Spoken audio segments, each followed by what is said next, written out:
Hello, everybody. Welcome. What's going on? It's Monday. It's that time again. Where's my volume? Today, we are going to be talking productivity hacks for your pressure washing businesses. I think I've got 8.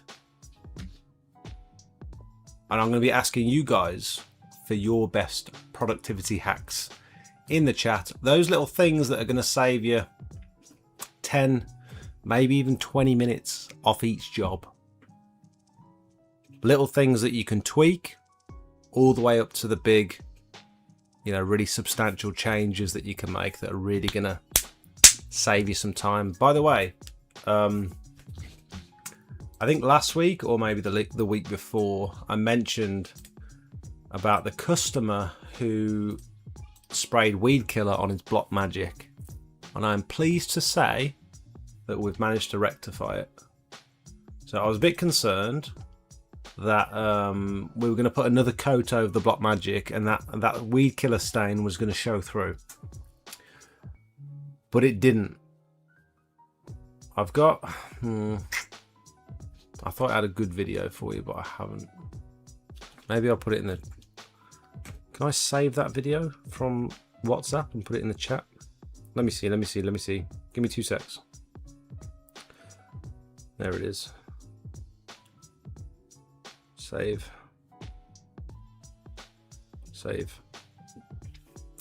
Yo, Tracy, welcome. Anthony, welcome. You're late. I'm sorry. Literally 30 seconds late and you guys jumped down my throat. How's life? Life's good. I'm feeling pretty good.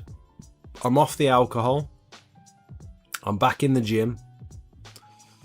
I'm trying to take a little bit of care of what I eat rather than just having loads of processed food. I've been very conscious about not eating too much rubbish. The idea of like a Greggs or a Subway really just puts me off at the minute. So I've been doing lots of... Like the lunch that we have at work is mainly like chicken, occasional sandwiches, mostly wraps. We do have the occasional KFC, which I think we need to cut down on, but it is what it is. Sometimes you got to treat yourself. Sometimes you have. Alex, welcome. Anthony, welcome. North Clean and Clear, hello. Stephen, yo. Tintins, good evening. How are we on this warm evening? It's been brutal today. We've been on a roof and cleaning render in this 31 degree heat, and there's an excellent video coming out for you guys. I'm very hopeful because we've I'm going to keep that to myself, but exciting times, very exciting times, lots more content to come is what I'll say. Let me see if I can show you this ceiling, put it in the ceiling chat. So this is just a little video I sent to Soph. So it's going to be WhatsApp has compressed it, but I'm going to show you anyway. I'm going to show you. Discord. Hello, Daz. You're right, matey peeps. Tidy Jet Washing, welcome. How did the render come up? Did you use 4:1 doing render clean tomorrow morning one side only? Yeah, we used around about 1:4, 1:5. Interesting method. We XJetted it on. I've modified my XJet to accept a sniper nozzle. Wind speeds were like 7 miles per hour, so we were good. Kieran was wetting down all the plants. We had a perimeter set up. Literally just applied it once, occasionally twice in some areas with the XJet with the sniper nozzle, and then just rinsed it off again with the sniper, and it looks great. Came up really well. We were very pleased. If you're not in the Discord, what are you doing? Get yourself involved. This is just little... I had to work a Saturday morning. I never work Saturdays. But we're doing well. We've just done all the grey sections. Just got to go around with the black now. Kieran's mixing up. Got to do the black border. And then we're done. 2 coats of that and then we're done. So that is curious. After just 80, no, it's not even been 12 months. There's already lots of signs of the aggregate showing through on the Blockmagic, on the black that we've used, but it just looks weathered. And I know the product isn't designed to stick to the aggregate. So you can see we've done the grey, and we just did we quoted to do one, like a single top-up coat, but we ended up just doing 2 because we had enough. So yeah, that one's all sorted. We ended up doing a Saturday morning just because I wanted to get it tied off. I had to put this job back because I ran out of product. I had him lined up to do, we're going to do one Blockmagic job in the morning, and then that one in the afternoon was just a top-up coat. And we ended up using all the product on the first job, which was very disappointing because I had to let the customer down and say we'll have to come back. And so then I had to order more product, wait for it to be delivered, and then it had to sort of line up with the calendar when we had availability and when it wasn't too hot. And so it ended up just being a Saturday morning. I said, Kieran, we're going to have Sunday off. Should we just work a Saturday morning, just get it done? And he was like, yep. So good working with Kieran. He just goes along with it. Whatever needs doing, he does it. It's brilliant. Lines up after your shots perfectly as it superimposes the before shot under it. What are you talking about, Stephen? What do you mean? Stephen, what do you mean? Lines up your before shots perfectly. Superimposes the before shot under it. Stephen, have you put a link? I'm guessing you might have put a link to like a camera app in the chat. If you posted a link, it won't show up, I'm afraid, mate. Sorry. So today we're talking about productivity hacks for pressure washing, exterior cleaning. Have a little think of all those things that save you 5 minutes here, 5 minutes there, because they do absolutely add up on each job. And we're just going to be sharing some tips with each other this evening. If you're down for that, you might pick up some little golden nuggets of information. So you didn't brush it on at all? No, I have treated render in the past where I've brushed it on, and I'll be honest, I don't think brushing it does any, as long as you've got plenty of surfactant in your mix. I don't think brushing it is worth the time and effort. And so where possible, I think you just spray it on. Spray it on, rinse it off. Personally, in my experience, it's always worked fine. I've sprayed it on both through chemical lance, where we've just got like a nozzle on the end, and I've sprayed it on through the X-Jet, and both times it works beautifully. Please show us how you did it, the X-Sniper. I should have done a little video. I should have, shouldn't I? I can show you a picture of what I've done. This isn't my picture. I'm just going to show you a picture online. So, this is what the X-Jet looks like.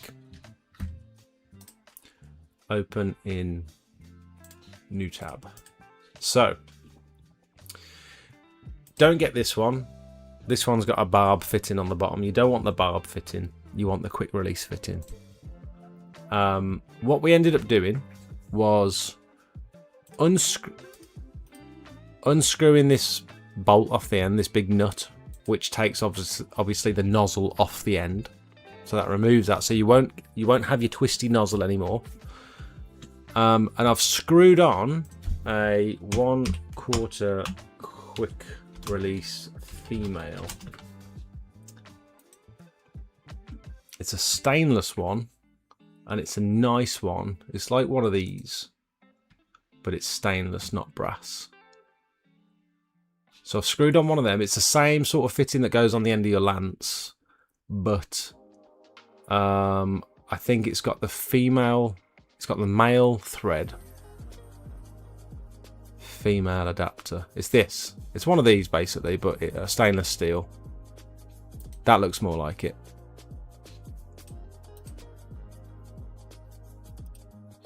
Yeah, it looks like that basically. I've screwed that.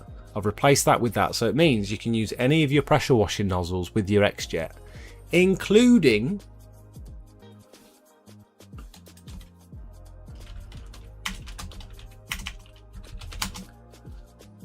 your sniper nozzle. That just pops into your little quick release, and now you can downstream chemicals. So yes, we've lost our adjustable XJet nozzle, but we've gained is we can just adjust it with our pressure washing nozzles. So have a bit of that then. Evening Clive. Saturdays are the best. Everyone's at home or here and around. Dream for converting neighbours. There you go. Hi Jake, I've sent you my business details for the members map last week. My apologies. I need to check my message requests. They don't come up in my messages if we haven't spoke before.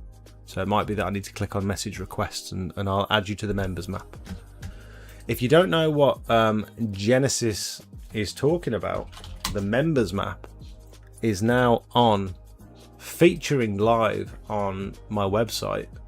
So if people are too far away from me, or I can't offer the work to them, they can scroll down a little bit further on my website, customer facing section on the website, where they can get in touch with you directly via the members map. You must be in the Discord. You must have at least 10 reviews. You must have public liability insurance. 3 things. DM me in the Discord with proof of all that stuff, and I will send you the link, and I'll fill out your information on here so that you get access to the members map. I think it's a good resource. I've already referred a couple of my customers to who was it?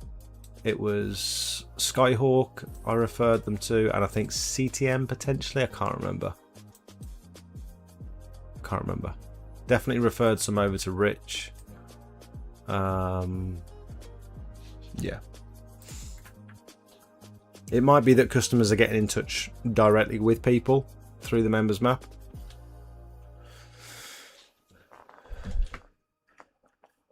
Did you seal over the Block Magic with a clear sealer, or is it just the Block Magic? No, so what we've decided to do, the clear sealer, as far as I am aware, the clear sealer is in order to set the sand, to set the beige hard,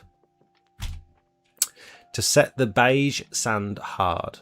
And I think, I can imagine it does offer another layer of protection over the top of the Block Magic as well.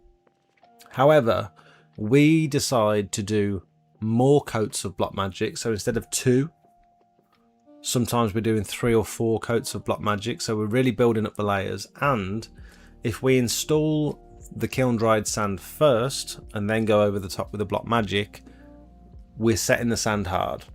So we're already setting the sand hard. I think if we were to do the 2 or 3 coats necessary of the Block Magic in order to get good coverage, the cost increase for the customer to then have another coat of clear sealer over the top of it, and really with a clear sealer you kind of want 2 coats to set the sand hard, whereas if we're applying the Block Magic over the top, we're already doing 2 or 3 coats anyway to set the sand hard, and the sand inherits the colour of the sealer. So if you're putting a grey sealer over the top of beige sand, you end up with a light grey sand, which some people find quite attractive. I thought it would colour it exactly the same colour grey, and so there wouldn't be any contrast there, and so it might look a bit unnatural. But actually, once that sand absorbs the Block Magic, it brightens the Block Magic. So the blocks are like a darker grey, and the sand in between is like a slightly lighter grey. So it does look quite good, I think. And it just means you're not having to increase that cost by ordering another barrel of clear sealer and the extra labour to apply it. You know what I mean? That's just our thought process. So I could use a sniper chemical soft wash nozzle on my water-fed pole. Not sure about your water-fed pole. Oh, you mean on your power pole? I'm not sure that would work because you still need to plug in your hose, and you can't plug in your hose and then send it all the way up to the top of the, because your hose would be too long. You know what I mean? Oh, Steve, I don't see your previous message. All I see is yo. Sorry, mate. You're late, Jack. I know, Niho. Sorry. This is interesting as my X-Jet end is on its last legs. That's part of the reason why I decided to take mine apart, because mine was on its last legs as well. I don't know why. I think all the little aluminium pieces inside, or stainless steel pieces, they've like bent slightly, and it's all just a little bit rubbish. Surely it's not just me who thinks that a bit too far, banging chemicals out like that into the atmosphere. It's not really going into the atmosphere though. These chemicals and the surfactant that's in them is going to bring it. It's not going to float off into the air. It's going to come back down to earth. And as long as you're managing the ground surfaces, I think you're okay. It depends on your surroundings. Like you can't do it anywhere. I understand your point. You can use a sniper nozzle on a water-fed pole. I get your Blackmagic. Finished that border job the other day, and I did a concrete step 2. Came out great. I did see that in the Discord actually. Your name's confused me, Anthony, because you no longer remember, but it's because we've VIP'd you, isn't it? You put it in the ceiling chat, didn't you? No, you didn't. Where'd you put it? Where'd you put it? Here it is.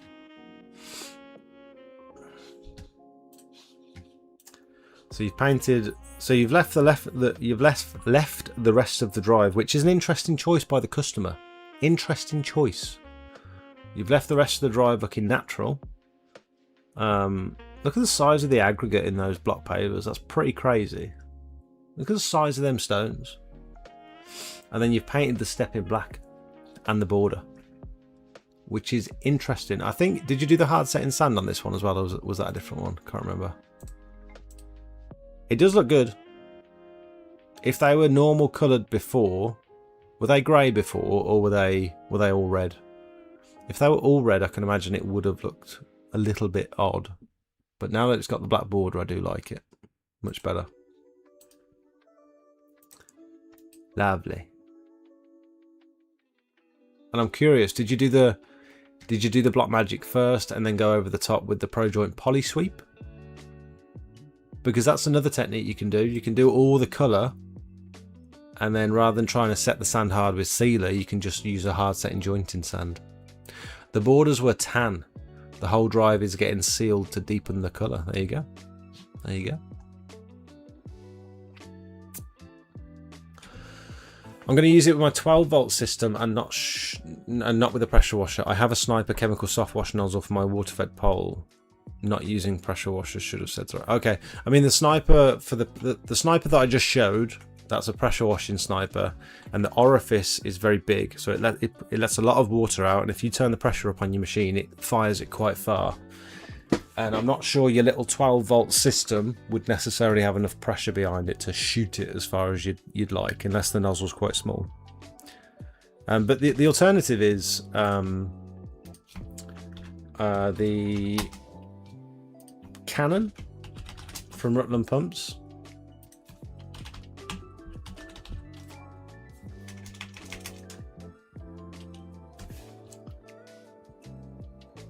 Shooter tip, maybe?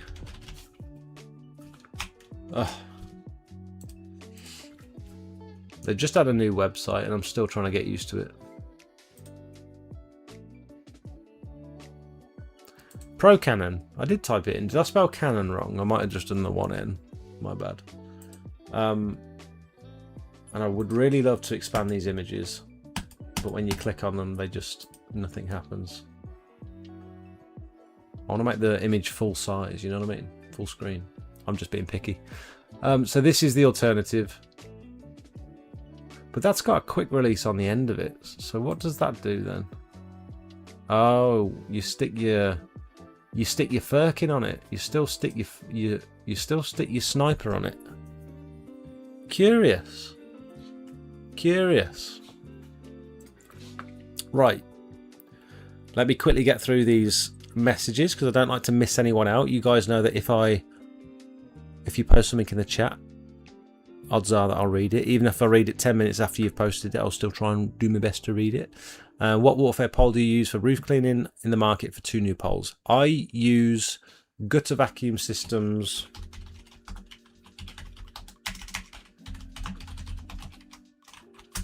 power pole, the Pro 35.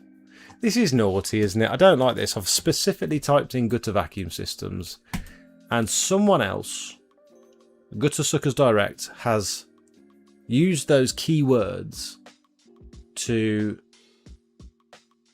and their sponsored results as well. They've used those keywords in sponsored results in order so that their website appears beforehand. Skyvac have done the same. And then third is actually Gutter Vacuum Systems. That must be very frustrating, I would imagine. They've paid using that specific keyword, key phrase, in order to appear beforehand, ahead of them, even though someone's, yeah, whatever, doesn't matter. Power pole.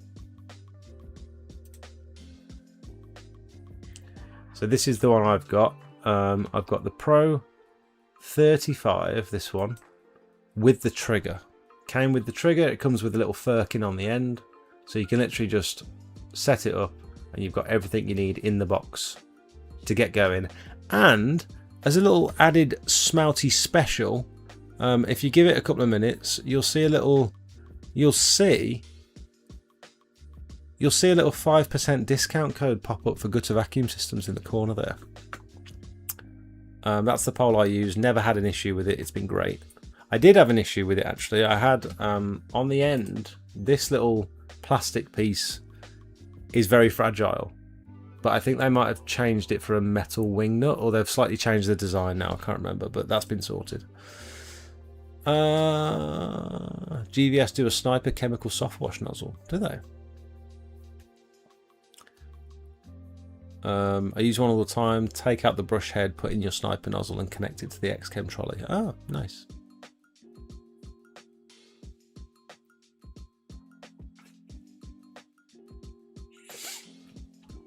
I was having a little brainstorm with myself the other day, and I was trying to think of the best possible low maintenance driveway, and I think I've come up with it.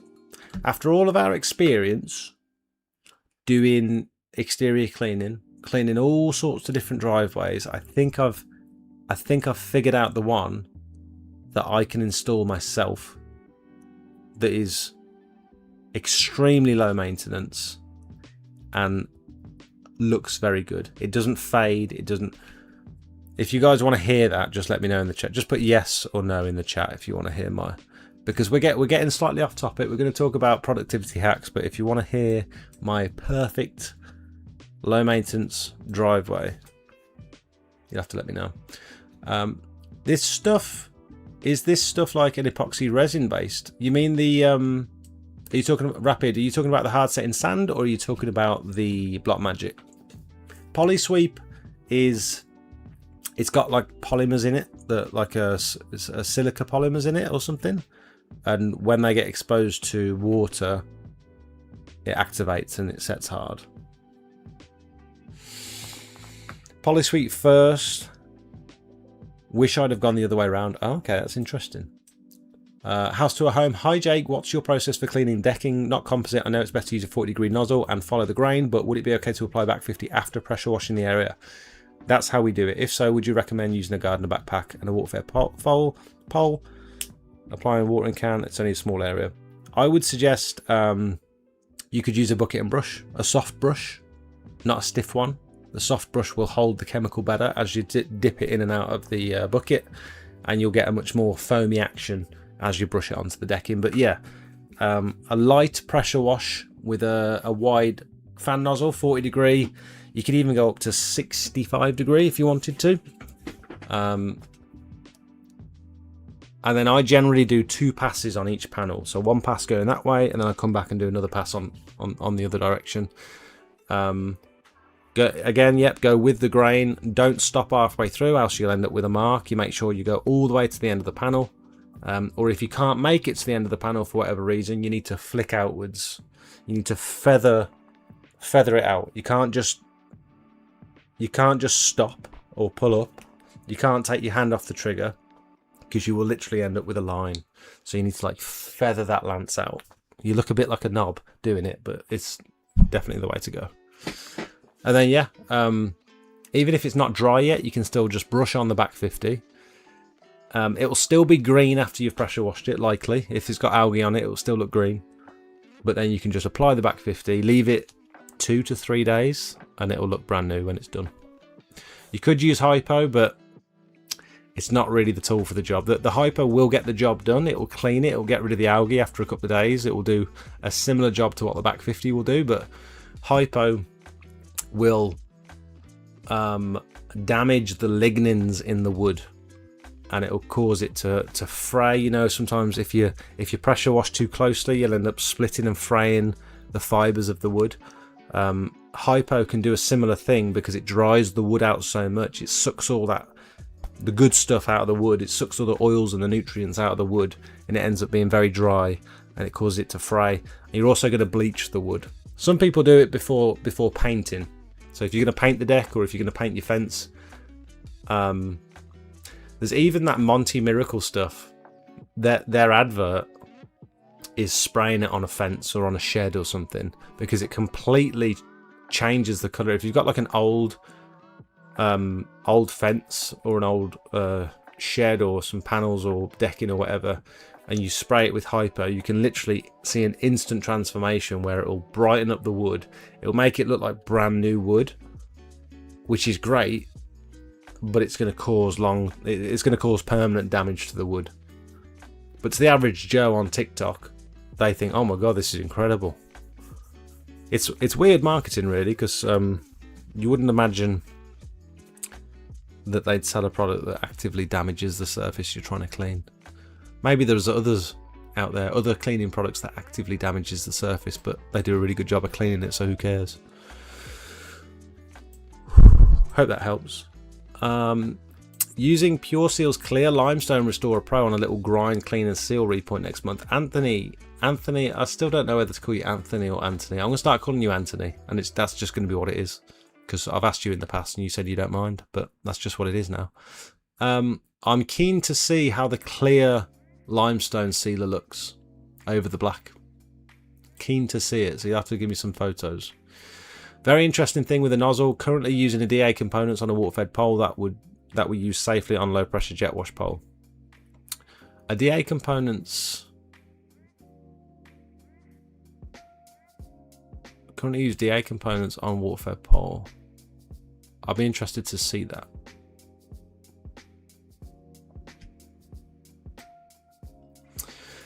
Let's not be too late tonight, please. Got a 2-hour drive tomorrow. I'm grateful that you've got the commitment to watch it, to see it through to the end. Appreciate you. Anyone else had clamps seize up on their gutter vacuum systems pole? Mine twice, and now I can't get the third clamp undone. I've not had any issues with the clamps. Mine have been fine, actually. I don't actually do mine up too tight, to be honest. You've got little screws on the side, and then you clamp it over. Those screws, they're only like finger tight, they're not crazy, so maybe that's why. Or maybe you're not cleaning the pole after you use it. No, that's not going to affect the clamps, is it? Sometimes if you're using the turbo nozzle, the end of the pole gets really grubby and horrible, and when you unclip it and then bring the pole back in, you can hear all the dirt and crap scratching the carbon fibre as you pull it back in. And I guess if that dries inside, that can have an effect. But no, not the clamps, no. Over 8, the best pole on the market. Hands down, everything else just falls short. Clive, that is a bold statement for someone who hasn't used every single pole on the market. Bold statement, Clive. Have you tested every pole on the market? That is a very confident statement. Daz, what are you talking about? Concrete. What are you saying? I don't know what you're referring to. Oh, concrete. Oh, for the driveway. You would like to hear my driveway. You would like to hear it. Okay. Matt GPT in the chat. The perfect low maintenance driveway is buying a house where the front door is direct to the pavement. Okay. I've got a photo to show you. So I thought, right. I thought we're buying a house. It's got an old tarmac driveway, which is sort of faded. It's perished in places. The corners are starting to grow weeds through them. It's not great. I reckon tarmac lasts about 5 to 10 years before it starts to show like serious signs of wear. And I'd be pretty devastated after having a new tarmac driveway installed. And then sort of like 4 to 5 years later, it already looks faded. Like you've maybe cleaned it once and it already looks faded. I'd be fuming, to be honest, after spending all that money on a driveway. As we all know, block paving suffers from weeds. I don't think black spots... I mean, the black spots are an issue, but it's not something you can't get rid of without just a chemical treatment. So you could just do a chemical treatment, but the moss and the algae, the moss between the joints and the weeds coming up through the sand, that's always going to be an issue. Even if you've done the best sub base ever with the best weed protection going, you're still going to have stuff blow from above, especially in an area with loads of foliage. You're still going to have stuff blowing down and fresh seeds sprouting. Okay. Yeah. Oh, thank you. How far I can come in. Thank you so much. Can I borrow the bills just for a minute? Yeah. See if I've never paid him off. So I don't want tarmac. I don't want block paving. You could do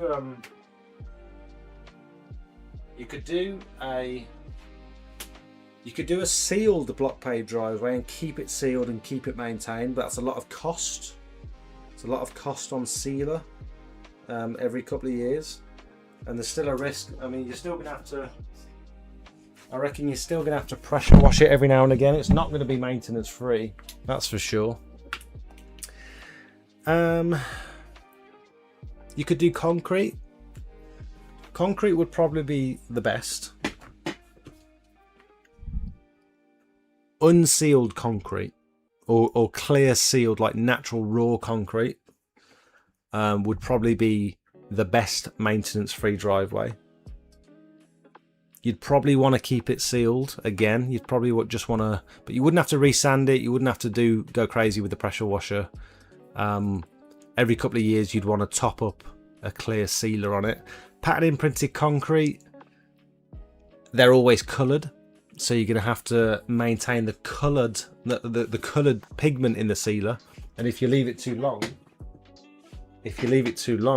you're stuffed, and you've got to have it done professionally again. Concrete's fine. Just need to pay him. I'm going to pay him on from my account. All right. Thanks for the coffee. Got a nice coffee. What others have we got? And raw concrete just doesn't look very pretty, to be honest. It doesn't look very good. It doesn't look very premium. What other options have we got? I think I found the perfect solution. You've got resin. The only downside of resin, as Kieran mentioned the other day, it's quite expensive. It needs to be done professionally. It's not something I could do myself, especially on a big driveway. I wouldn't be able to do it all in one go. I'd have to work in small sections because you've got to leave a wet edge on the whole job. So you'd have to do it all in one pour pretty much, else you could end up with a line in the resin, like a seam. Quick working times, and so you need like a whole team installing the resin on a big drive. And so that's out of the question for me. It's something I wanted to be able to do myself. I want to be able to lay a driveway myself. I've done block paved driveways, I've laid patios and stuff, so I've got an idea of what I'm doing, but none of those options excite me. So what I've thought about is I like granite. I like granite block pavers. Very expensive compared to clay or concrete block pavers, but granite, the benefit of having a granite block paver is they are colour fast, they're not porous, so they won't absorb water, they don't absorb lichen and black spots very easily, and they will never fade. They're the same colour all the way through. You don't even need to seal granite. You can enhance the colour of granite by sealing it, but unnecessary, I think. So I like granite block pavers, but again, I don't want block paving. I don't want block paving. So my solution is I create a grid using granite sets. 2 meter by 2 meter squared grid across the whole driveway, so it's like a checkerboard pattern using granite sets, and it leaves me with 2 meter squared crevasses, pits of doom with nothing in them. So I'm literally laying lines of granite block pavers in concrete, you know, type 1 MOT, granite sets, and then that allows me myself to install resin, black resin. So I want black granite or dark grey granite, so you're not going to see tire marks, and I want black resin. So again, I've seen with white granite or grey granite and white resin or grey resin or silver, whatever, I've seen tire marks, and you can still see the algae really bad. You can see oil stains really bad, and so I want it to look like tarmac, but it's never going to fade because it's resin. It's just aggregate covered in epoxy, basically. Black's not a good idea with the heat. I'm not worried about the heat. I'm not worried about that at all. So I got Gemini to make a picture for me, and I think it's the perfect solution for me to be able to install a driveway myself, and I'm going to have a go. I'm going to do it on the new house, and maybe that's something we can film and put on the channel. I've been getting advice from Gemini, ChatGPT, or whatever, to try and get something that's like the perfect solution. And I've been thinking about it for months. I've been trying to think, like, how can we do this driveway? Literally since we first committed to buying the house. This is what I've been thinking about. Look at this. How good does that look? I can't zoom in. Do you think that looks good?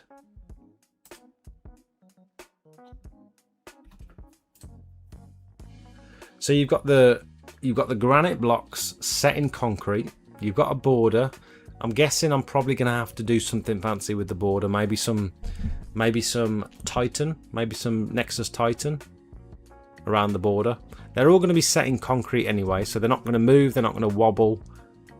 I could try Flowpoint, but I don't trust myself. And then small 2x2 workable sections of resin that I can do myself at my own pace. I could do 3 today. I could do 4 tomorrow. I'm not worried about curing times. It's going to be rock solid, a proper rock solid base. And then also I thought, actually, I quite like smooth granite blocks. So I gave it this reference image. I said, how about, can you make it with these smooth granite blocks instead? Because I quite fancy them ones. They're like sawn granite. And it come up with this for me. I think I actually prefer the other one. I think I prefer the one before. But imagine maintaining this. I reckon all you'd need to do, in all seriousness, I reckon all you'd need to do to maintain this driveway is just keep applying biocide to it every 3 to 6 months. Probably every 6 months. I think 3 months is too soon, but You could give it a light surface clean if you wanted to. You'd lay the granite sets so close together that there'd be no joint, pretty much. What I'd love to do is put like a clear epoxy over the granite as well, to sort of just set it all in place and make it like a rock solid driveway. I think that'd be sick. It will hide all the oil stains from the project cars. Hey, the Jag don't leak oil, how dare you? Would be easy getting the right falls, etc. with multiple lines. Would be easy on getting the right falls. Yeah, I think so. I think I'll be able to do that myself. Obviously can't be, that's not the house, by the way. And it wouldn't be a massive driveway, but it's probably about half the size that I'd say. I did pressure washing, retired after 76 years. You've done pressure washing for 76 years. That's insane. Welcome to the channel. Welcome. Right. My first productivity hack or tip. Tip number 1. Do we do this again? I think we do this again.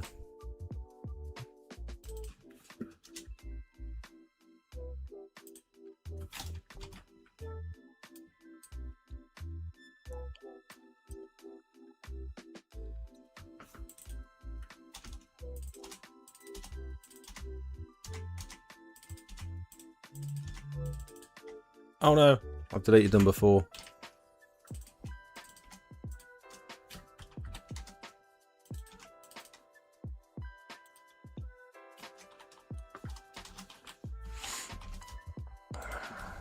Should have gone for a wee before the stream. Every time. Okay. Done. Show. My first productivity tip.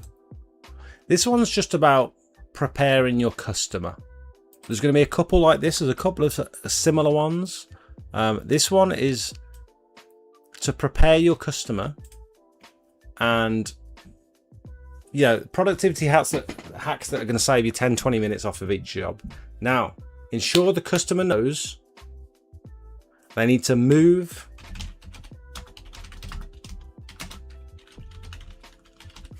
the pots and the furniture before you arrive. This can either be in your terms and conditions, it can be on the quote, you can send it beforehand to make sure they know. Some of these jobs you'll turn up, there'll be literally 20 pots, 20 big massive pots where they've placed the pot first and then filled it with loads of bloody stones and dirt and all sorts, and then there's a huge tree started growing out of it, and it's your job to move it. Occasionally you'll ask them at the quoting stage, are you able to move these pots before we arrive? Yeah, we'll do that, no problem. And then you get there and nothing's been moved, and so you spend the first 10-15 minutes moving pots about. And not only that, once the job is finished, you've then got to move them all back and make sure they're in the right place, because some of these people that have got all these pots, people with pots are so particular about where the pots go back. I don't personally, me as a young whippersnapper, I do not understand having 20 pots on your garden patio. I don't think any of them look good, ever. Half the plants in your pots are dead. It's high maintenance. It doesn't look good. It makes your patio dirty because the roots end up going through the pots and rooting into your patio. I think it's just an all-round bad idea. Half of them break as soon as you pick them up. Most customers are old. Take photos before moving them. You could do that. Most customers are old. I understand. Occasionally they'll get a son round or a daughter to come and move the pots for them, but if you've not charged for it, this is the whole thing. Fine, if you've included a surcharge of 15-20 quid to move all the pots and furniture and then move it back at the end of the job, I think that's fair. But if the customer knows you're coming and they know their patio's a mess and that it's got stuff all over it, they've got to give you adequate access. And that, I believe, that includes moving all the pots and the furniture. And if they can't do it, I think you need to charge for it. But also, this is something that can save you 15 minutes at the beginning and the end of each job. Not all jobs, some jobs. Custy move pots and furniture. Custy move pots and furniture. Just so we're clear. That's fallen off the page now.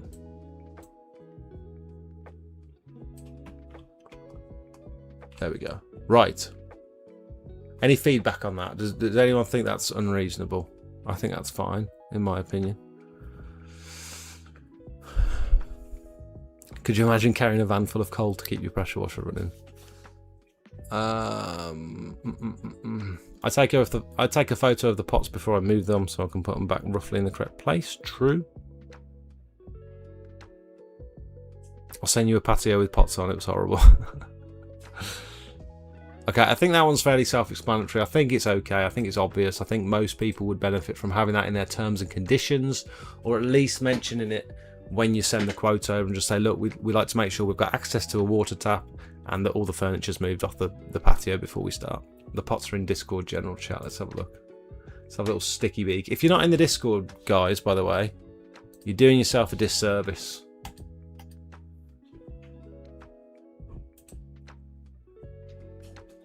Oh, damn. They've actually got planters built onto the patio. Yeah, I just don't understand it. I don't personally think it looks that great. And also, when you've got all these pots within the vicinity of the pressure washing work, they're all going to get covered in... They're going to get peppered in dirt because you're pressure washing near them. And it means you've got to rinse them all down again. It just adds time onto the job. Had 40 pots to move today. Oh, did you charge for it? Jay, how do you deal with pots? Do you pre-warn the customer that they've got to move all the pots and furniture beforehand? Or do you charge to move them? Or do you just not? Do you just include it in the job? I refused to move them. Did you? See, then it could potentially cause an issue then. If you're turning up, you said, look, I did ask for the patio to be clear. Oh yeah, sorry, I haven't had time. It's like, and then, look, I'm not going to do it. I'll let you do it because that we did agree, you know. And then you go sit in your van and you're literally waiting there for 10, 15 minutes for them to move all the pots when you could be doing, you know what I mean? It's a weird one. I don't know. I like it to be done before we arrive, ideally. And the car, move the car. That's a big one. Custy move, pots, furniture.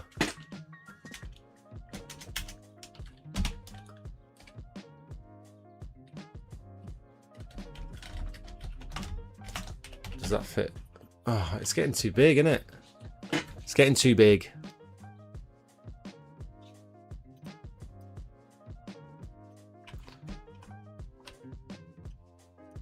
Before you arrive. It's important that it's done before you arrive. There's so many people that this is like smelty ranty time, because I hope none of my customers are watching this, but so many people ask me the day before or on the morning what time we're going to be there, and I'll tell them it'd be around 9 o'clock, which I don't think is unreasonable. I think 9 o'clock is plenty late enough to arrive to a job. And their car's still on the drive. They were probably up at 5:30 and their car's still on the drive. And now I've got to sit there and wait for them to move it before we can pull the van. Even pull the van across. We like the van to be across the front of the drive. And now we can't even park the van where we need to park it because your car's in the way. I'm not having a whinge. I love my customers, I'm sorry. No, mate, part of the service for us really took 10 minutes, so whilst the tank was filling, we got them shifted. I understand, yes, it only takes 10 minutes, but imagine 10 minutes at the start and the end of every single job, Jay. Do you not think you should be... charging for that work. I suppose if it's all priced up in the job, it's fine. But also, think of your back. Think of your back. You've already done your back in before you've even started the job. Moving pots. I don't like it. It's a bit of a pet peeve of mine. Right. Smouty's top tip number 2. Productivity hacks. This is an odd one. I'm going to drop some odd ones in for you.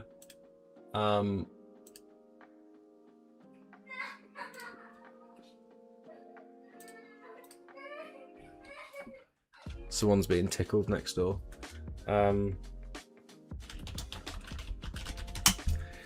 For all of you guys out there who are cleaning solar panels, and I chat about this in my latest video, for all you guys cleaning solar panels, scrubbing away at all those litching spots, putting a chemical treatment on, all that sort of stuff, stop it.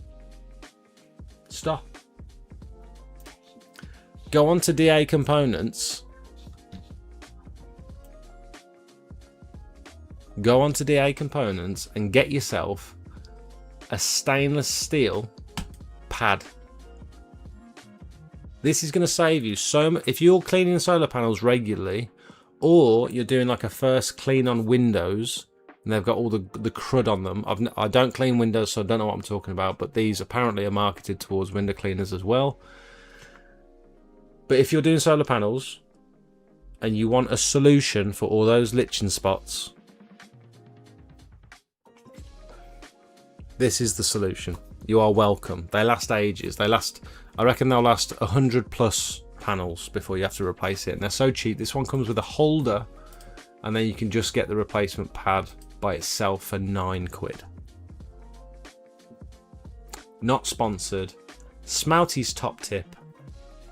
DA Components. You love to see it. It doesn't scratch the panels. You would have thought stainless steel wool is going to scratch solar panels. It doesn't. It glides right over them. Everyone okay out there?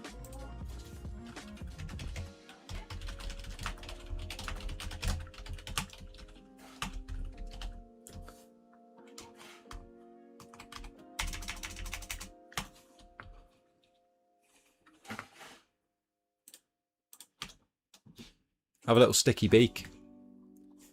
A couple of pots is fine, but when it's 15 to 20+ pots, a table and chairs, etc., it's a headache. Absolutely. Yeah, I don't mind a few pots, let's be clear. If it's 3 or 4 plant pots and a small bench, no problem whatsoever. No problem at all. I don't mind for the older customers. Younger ones should be shifting them themselves. In fact, they shouldn't even have plant pots. That's very true. The younger generation should not have plant pots. I agree with you. That's a crazy statement, but it's very... I agree with you. We had a customer, won't name any names, where we arrived. They'd shifted all the furniture off the patio, but there was loads of dog poo all over it. And it weren't just like 1 or 2 freshies that had just been done. And they're thinking, oh God, sorry, I tidied it all up last night. I didn't realise they'd been out again. It wasn't that. It was, this patio had poo on it, man. This was a pooey patio. And I would be devastated if someone came to do something in my garden and they had to tiptoe over the turds. If you have to do a turdy tiptoe before you even get to the workplace, that is unprecedented. So you have to then have that awkward conversation and go and knock on the door and say, I'm really sorry, would you mind cleaning the dog poo off your patio before we start the work? And then I feel like a knob then. I feel like I'm embarrassing them, but they should be embarrassed themselves. Nothing to do with me.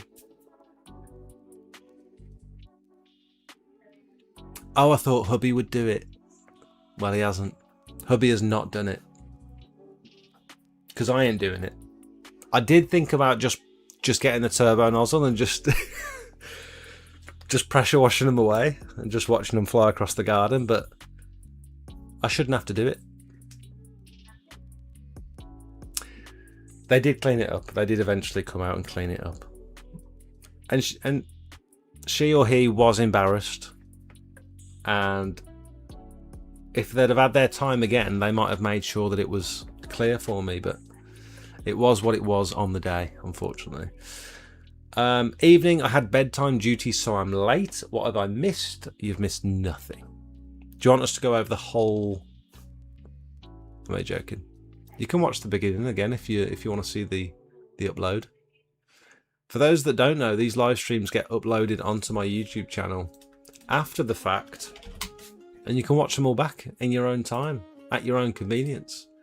So if you go onto my YouTube channel and then go down onto the live section, you can see all my previous broadcasts. And another cool thing, if you've got YouTube Premium, you can put these on and listen to them like podcasts. You don't even have to watch. You can just lock your phone, put it in your pocket with YouTube Premium.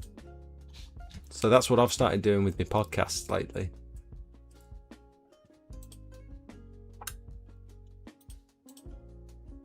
Now, productivity tip. Smelty's special productivity tip number 3. Which one should we do next? This is a good one.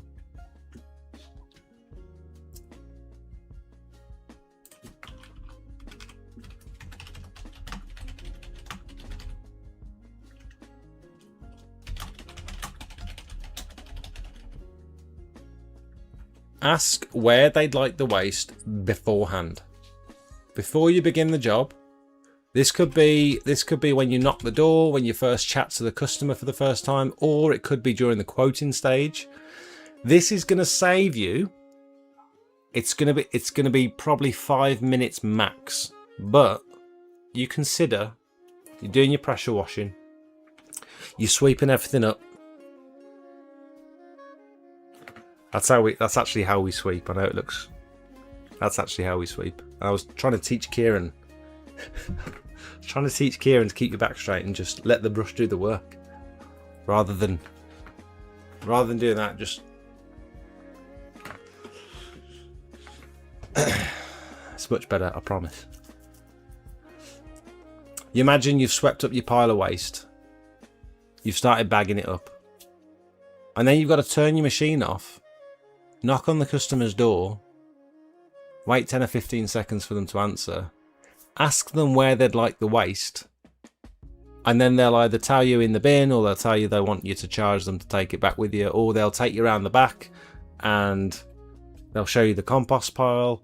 And it's this whole extra conversation mid-job where you've had to turn your machine off to have another conversation with the customer that could have been sorted out well beforehand. It's going to save you a maximum of about 5 minutes.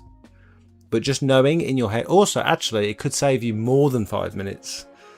It could save you more than 5 minutes, because you might end up bagging the waste up, preparing to take it away with you, when actually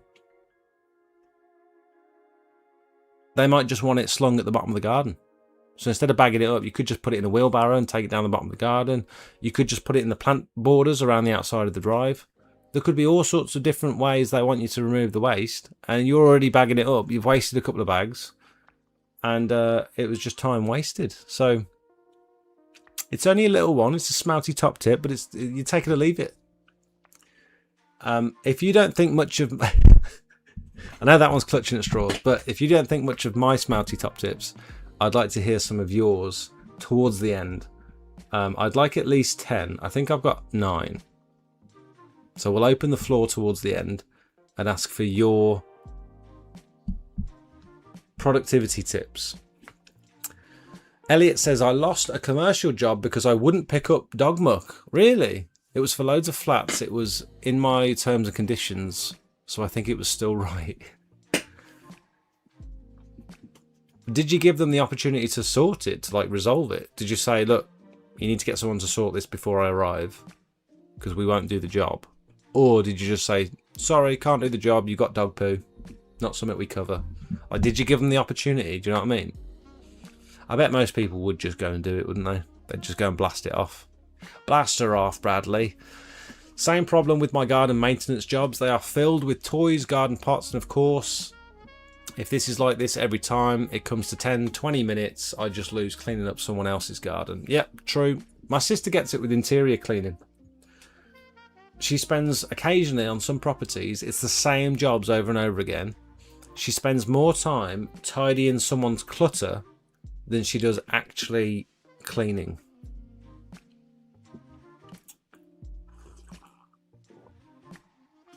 It's the customer's loss at the end of the day. With interior cleaning, it's the customer's loss because my sister's getting paid hourly. And so if 15-20 minutes is taken up actually just moving clutter, then you're losing time on your clean. Your own fault.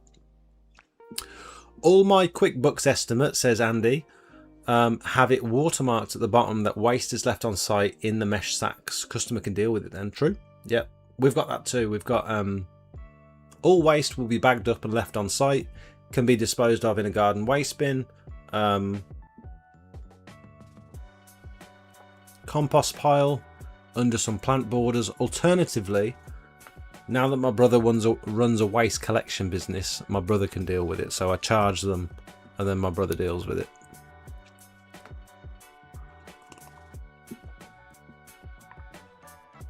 I think I joined at the wrong point seeing that hand movement. You know, Matt GVT's clipped that.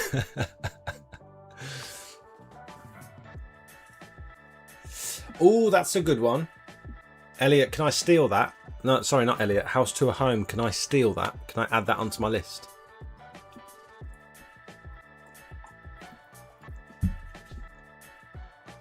Sure, just shout them out as we go. Just shout out your little tips. We like to see those little tips, don't we? Bring spare fuel, says House to a Home. Fantastic productivity tip. I'm actually going to trump that one later on with one of my hacks or tips. Because if you have to stop, I mean, having to stop regularly to refuel your machine anyway costs time. You've got to turn your machine off, wait for it to cool down because you don't want to do it on a boiling hot exhaust. Refuel, and then if you forget your little jerry can, it means you've got to pack everything back up, head to the fuel station, refill. And I'm sure some people with big jobs, they've only got like 1 or 2 jerry cans. I'm sure they'll run out halfway through and they'll end up having to get fuel anyway. I've got a little tip for that later on. So stick around to find out. Yes, they had the opportunity, mate. I said after the site visit on a follow-up email, used to do traumatic cleaning, so I have a broad knowledge of contamination, etc. So I'm a bit OTT with that stuff. No, it's fair enough, mate. I don't want to be cleaning up poo. Do you? When's the next rate/slate your van? We can do it anytime you like. Are you keen? Are you involved? I'm happy to slate people's vans whenever. I can slate logos. I can slate marketing. I can slate your leaflet. I'll slate your van. I'll slate your equipment. Did we enjoy Slate My Van? Nearly lost my shit with a lady on a window round. Them electric pumps are brilliant for filling petrol for washer and blower. Oh, so you put the pump into the jerry can and you turn the pump on and it just fills it automatically. I can imagine that's good. I never get caught out on fuel. Pet hate is having to pack up then set up again. Yep, true. Not Tintin not getting involved with Slate My Van again. Oh, Tintin, you got absolutely roasted, didn't you? Tintin, have you taken on any of our criticisms? Did you take on any of my advice?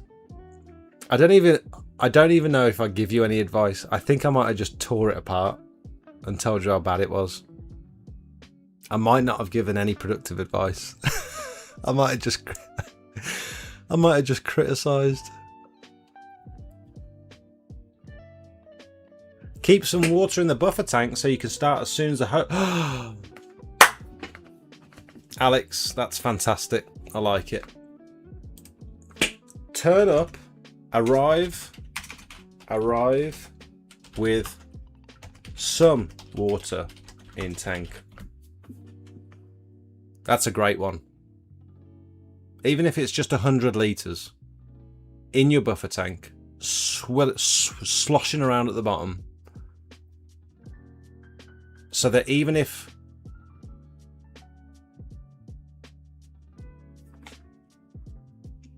this will only work for a van mounted system. You plug in your hose, you turn the tap on, and immediately, because you've already got water in your tank, immediately you can turn that machine on and start pressure washing. There's no wait time. I like that. It's a good one. Good top tip.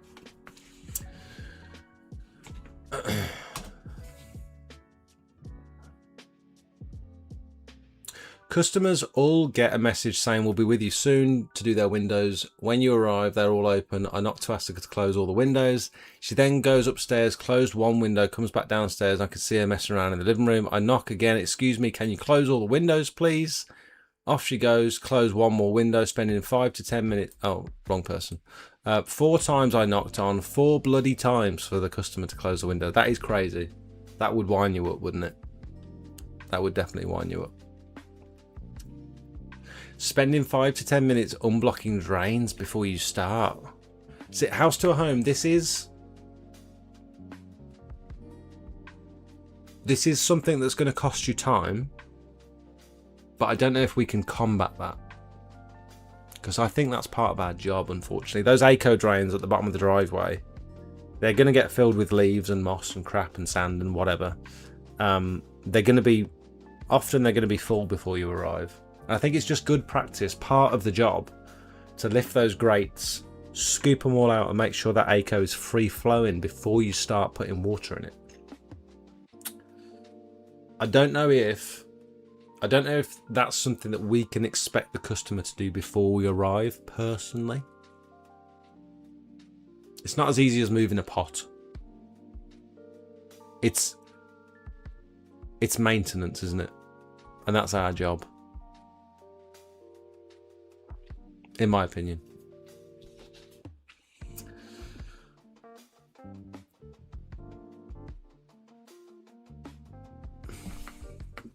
Tintin says, I removed everything, use what I need for the day, was good advice. Now I'm not over my weight limit by a ton. So you only keep in the van what you need for that particular day. I like it. Can't just be me who takes all the waste away on jobs. It's not just you, Jay. Do you charge for it? Because I think you should. I think you should charge by the bag. 2, do you want smelly, wet, horrible waste in the back of the van every day? Because I don't. I don't want a moist bag in the back of my van. I don't want multiple moist bags. There's nothing worse than multiple moist bags. And it's something you've got to get a waste carrier's license for. If you want to be legit, you need a waste carrier's license to take that waste away with you. And I just don't know if it's worth it. Professional service can't be leaving waste on site. I don't know. I've been doing it since day one. Customers have never had a problem with it. Customers love it. No, I'm joking. They don't love it, but they've never had an issue.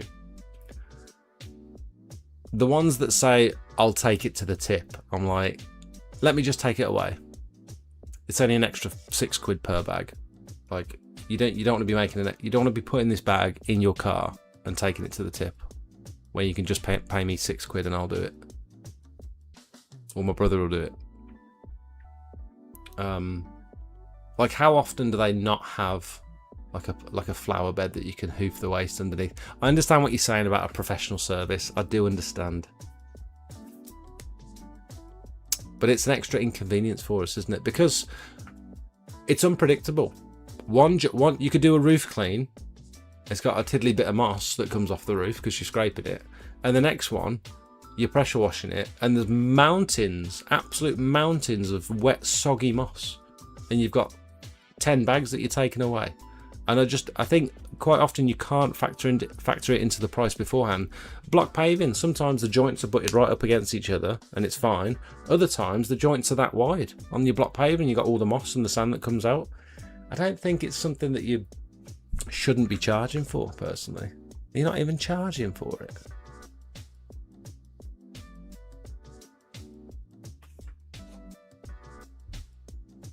You're calling Jay a mug?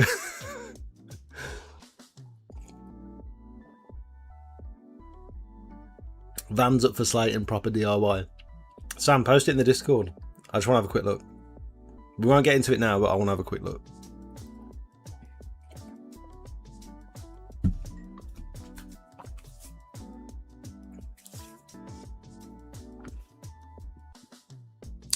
No, I just meant doing it when you arrive on the job with a gutter vac or scooping it out. Had so many where the drains are blocked and the water pools at the bottom. I see what you're saying. So pre-scoop the drains to make your life easier, to save you time because it might block. I like it. I like it. I'm not sure it's going to make the list, but I do like it and I see your point. And this is something we do every day. I'm not sure how much time it saves us because sometimes it's not going to block anyway, but clearing it out definitely helps prevent blockages. So I don't know if it's... I don't know. No room in the tidy van to take the waste away. Agreed.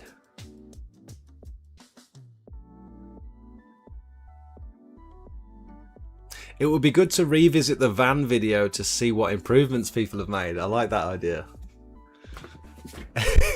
That's so true. You're only saying it because you've just done a load of mods to your van. That is so true. If the customer fancies doing it themselves, it would be perfect.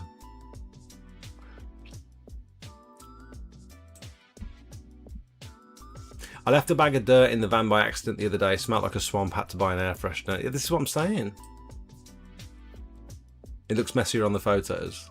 They all say that. It looks bigger on the photos. It looks smaller on the photos. I have a line in my quotes to say I can give them a price for the waste removal by a licensed waste carrier. I've never been asked to get it removed. There you go. Waste carrier's license, if free of charge, is free of charge. But you still got to dispose of it. Yeah, the waste carrier's license might be free, if that's what you're saying, but you've still got to pay to dispose of the waste.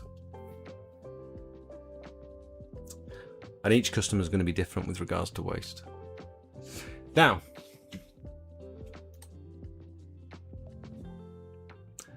let's do this one.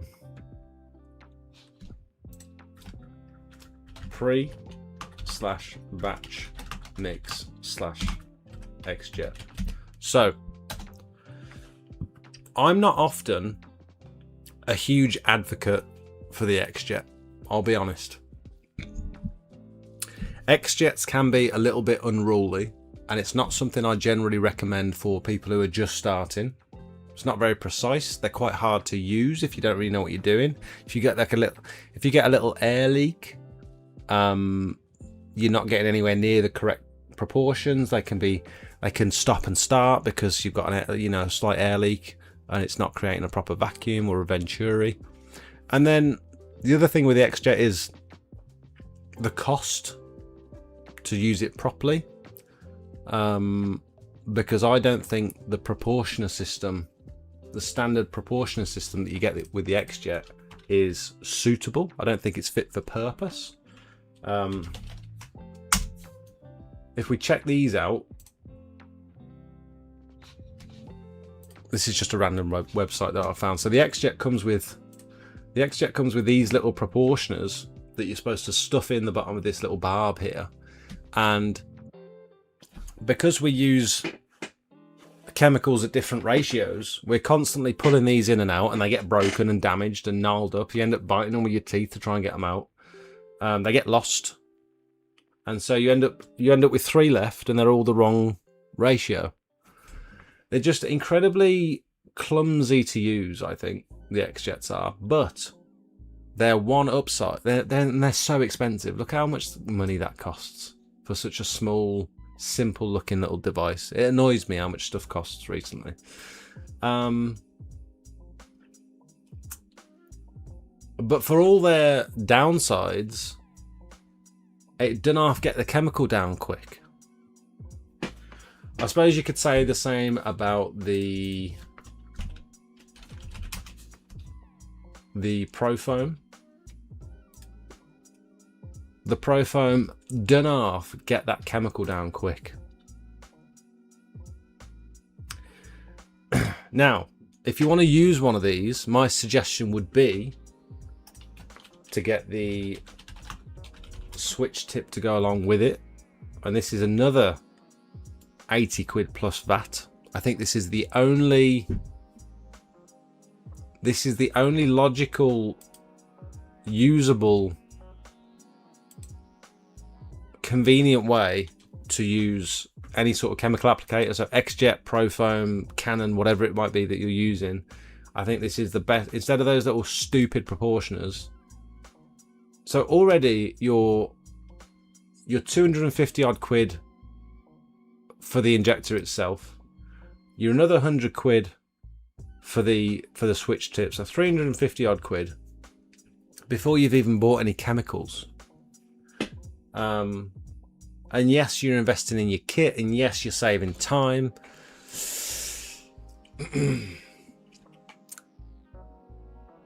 But on those bigger jobs, every now and again you'll get 70, 80, 100 plus square meters that you need to treat.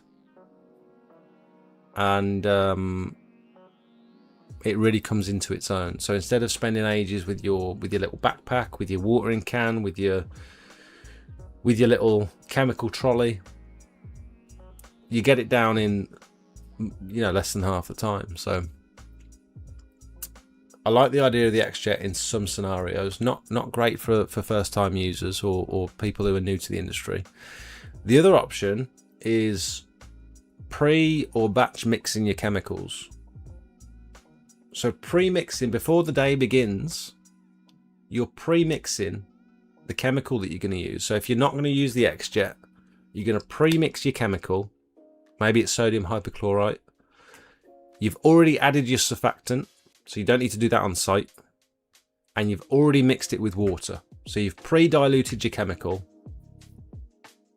at a set rate. So most of us, I would imagine, if we're sensible, for most ground surfaces, we're using 15% sodium hypochlorite at around about 1 to 5, between 1 to 4 and 1 to 6, I'd say, most of us. And if you're using it at that ratio 90% of the time, you might as well be batch mixing it at the start of the week. You might as well. Depending on how you're applying it, it could save you loads of time throughout the week. It could be a huge time saver. So not only using like an XJet or some sort of proportioner downstream injector, if you can't afford to go that route, I think it's a good idea to pre-mix your chemicals. You don't want to do it too far in advance. So if you're mixing your hypo with water, and then it's going to sit in your hot van or your cold van for a month before you end up using it again, probably a waste of chemical. It's going to start degrading very quickly. But generally, a week is absolutely fine, I would say. Definitely doing that XJet mod. I was working today pondering how much I was going to have to spend on a new one. It does. I have sort of destroyed the XJet because once I took that cap off, once I unscrewed that cap, it's got like a pin that comes out of it. It's got like a long little nozzle that comes out of it. I've had to get my angle grinder and chop that little pin off, which does kind of breaks it. If you want to use it traditionally again, it kind of breaks it. So you need to be careful. Yeah.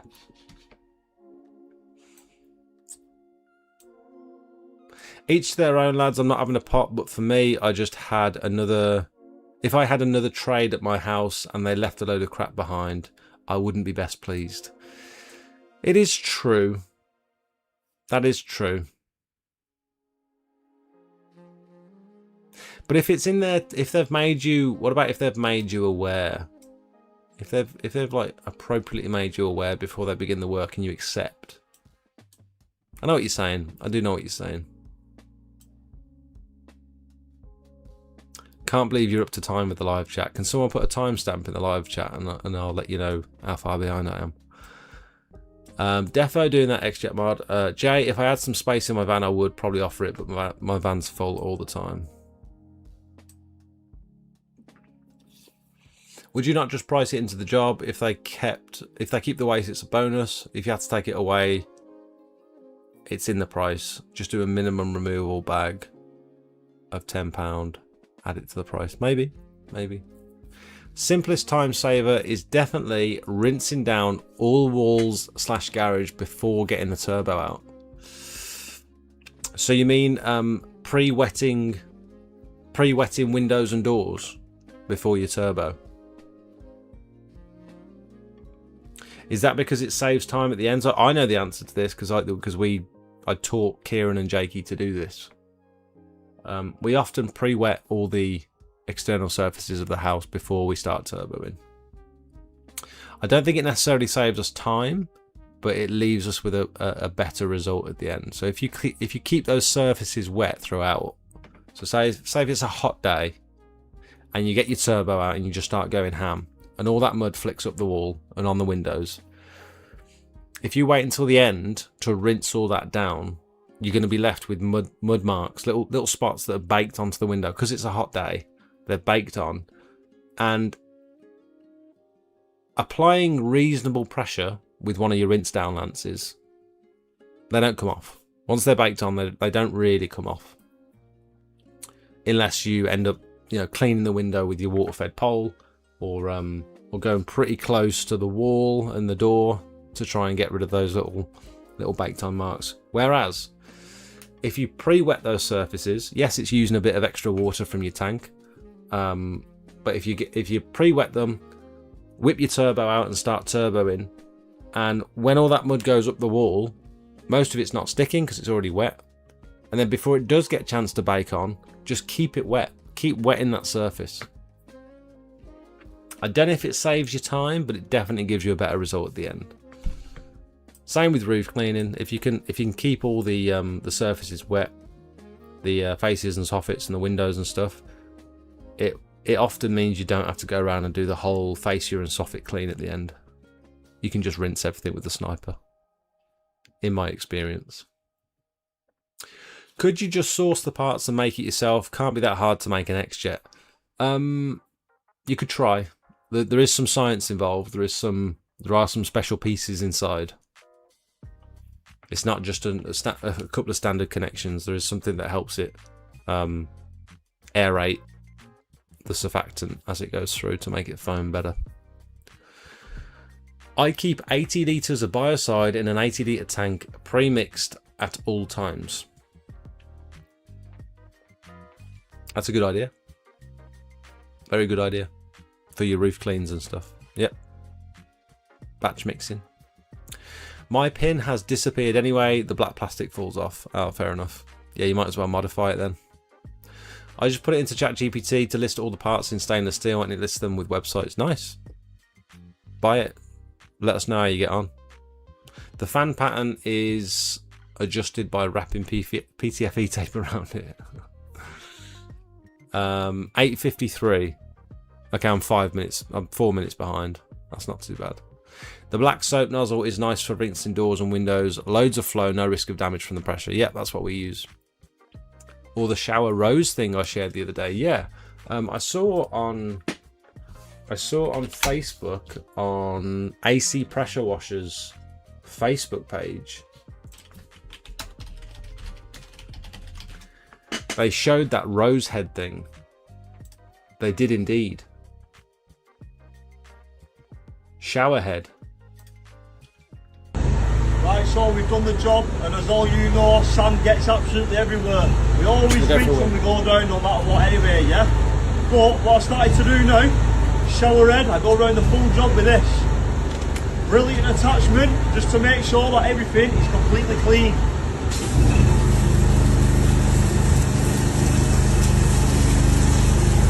go round the full job.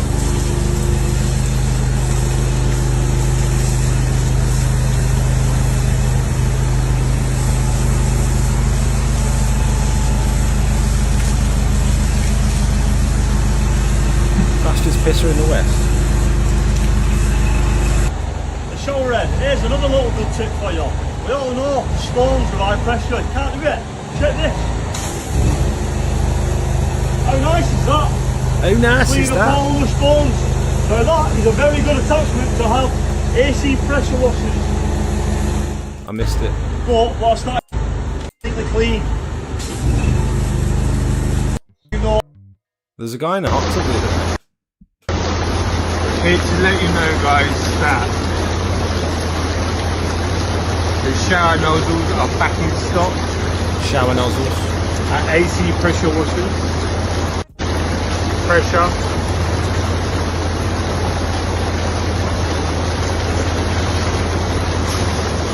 Nice little shower nozzle.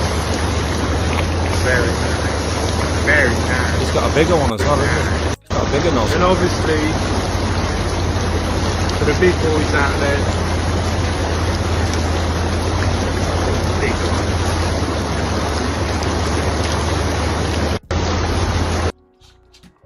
Might have to have a little sticky beak. Might have to have a little look at that at some point. Did anyone see my second time using Rapid Flow, Nexus Rapid Flow? Oh, we put it on Facebook. Look at the result. Look at that. How beautiful.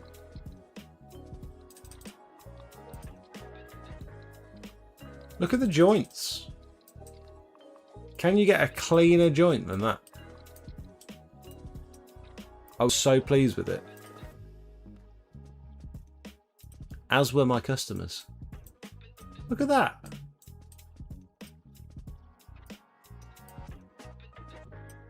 Cleanest joints in history. We've got a great technique for installing that stuff.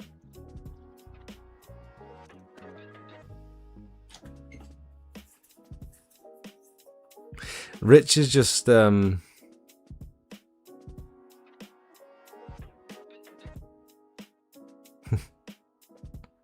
Rich has just texted me saying he wants to get his drive done soon.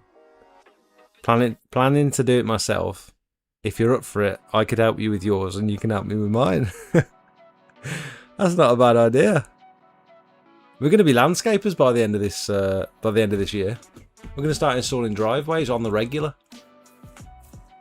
Smelty Special Granite Resin Combination. Black soap nozzle is nice for rinse, I've read that.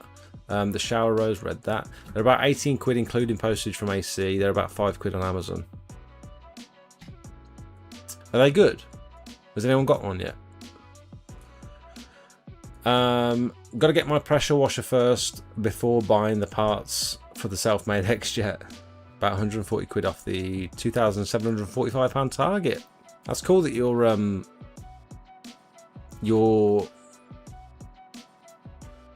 not just like getting into debt and getting it on finance or whatever. You're actually building up and you're keeping track of the money. And when you got your next 140 quid, then you can buy your pressure washer. I like the mindset. I like it.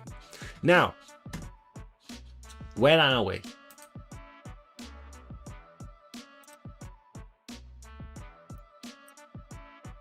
This is a controversial one.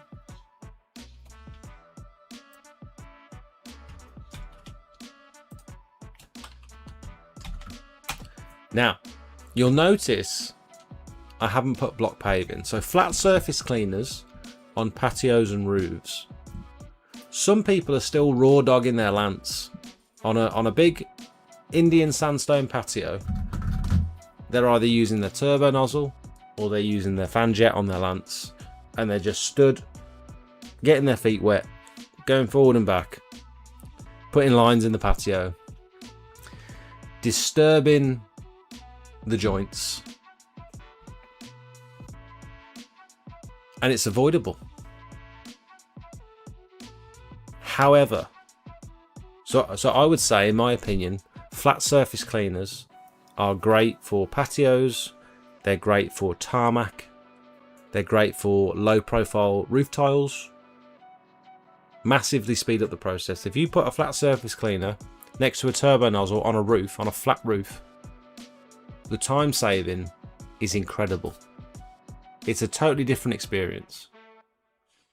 If you do a lance versus a flat surface cleaner on like a tarmac driveway or on an Indian sandstone patio or on a porcelain patio, anything like that, the time saving with a big 21-inch flat surface cleaner is incredible.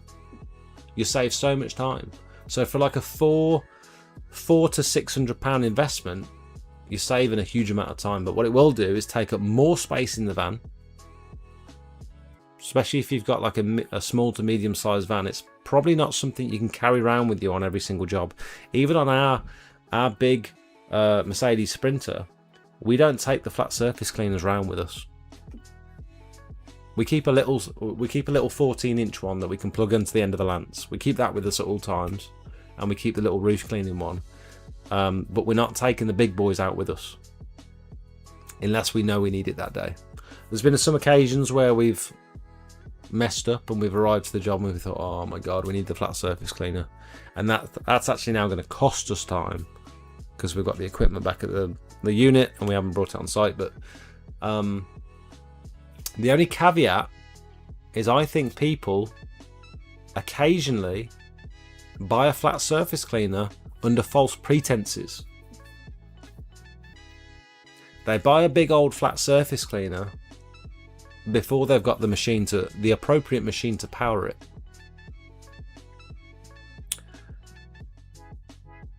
So they might be rocking a 10, 13 litre per minute pressure washer, but they've been sold on an 18-inch or 21-inch surface cleaner. It's just not going to cut the mustard. It's not going to do the job. It's going to cost you time because you're going to be using it, faffing about with it, spending all that money on it, and it's not the right tool for the job because you haven't got enough flow to both spin the bars and apply appropriate cleaning pressure to the surface. So avoid a flat surface cleaner, in my opinion, until you've got a machine that's big enough to power it. Generally that means around about 1 inch in diameter for every litre per minute of flow rate. So if you've got a 15 litre per minute machine, you want either a 14 or a 16-inch flat surface cleaner. If you've got a 21 litre per minute machine, you can get away with the 21 litre flat surface cleaner. General rule of thumb, learned that from Daz from PWS. The other false pretense that some people are under when they purchase their flat surface cleaner that will cost them time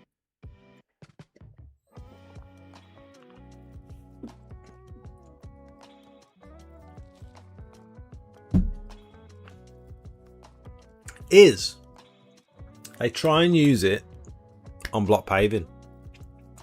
And I still maintain to this day that I am not convinced you can use a flat surface cleaner on 90% of block paving jobs. Any sign of a weed, I mean, fair enough if it's just moss, if it's relatively clean anyway. Any signs of any weeds, I maintain that you're going to have to go over the whole surface with a turbo nozzle anyway. And if you've already buzzed over it with a flat surface cleaner, you're going to miss little weeds here and there.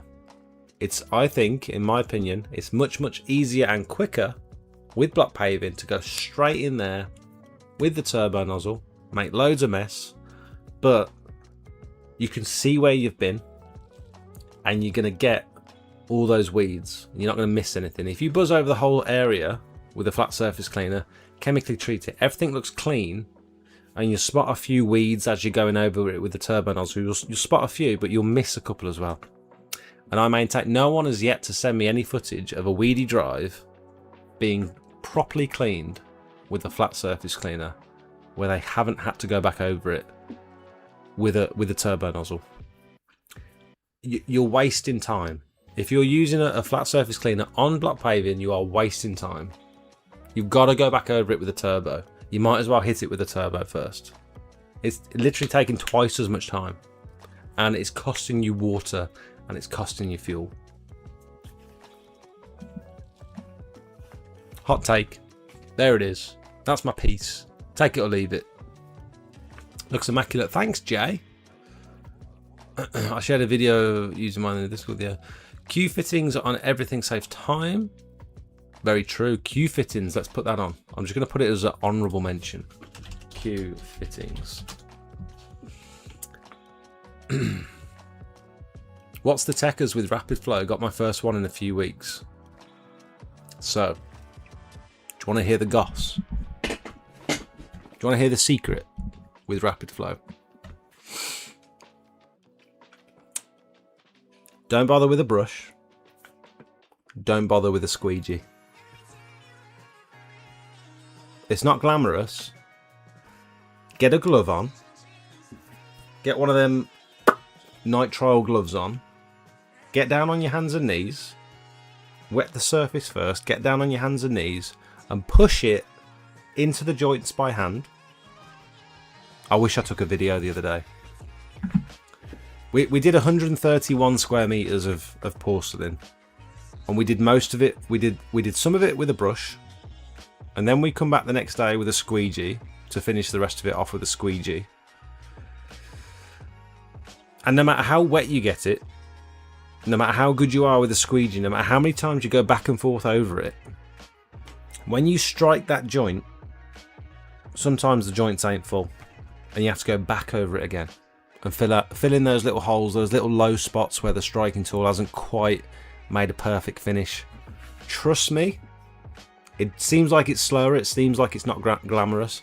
Trust me, get in there with the Rapid Flow, hands and knees, get a big wadge of it, and push it into the joints with your fingers. You can grab a big wadge of it with your hand and just feather it over the joint, push it down with your finger, feather it over again, push it down again, and then feather it over again. And then you can squeegee all that stuff backwards. So anything you've got left on the surface, any excess you've got left, squeegee that back, and now you're left with flat joints. They're all flat. They might not be a great finish, but they're flat. And they're full. That's the most important thing. So this stuff cures with air. It doesn't necessarily need to be wet, from what I've heard. It's activated by the air. That's why it's in these sealed bags. I digress.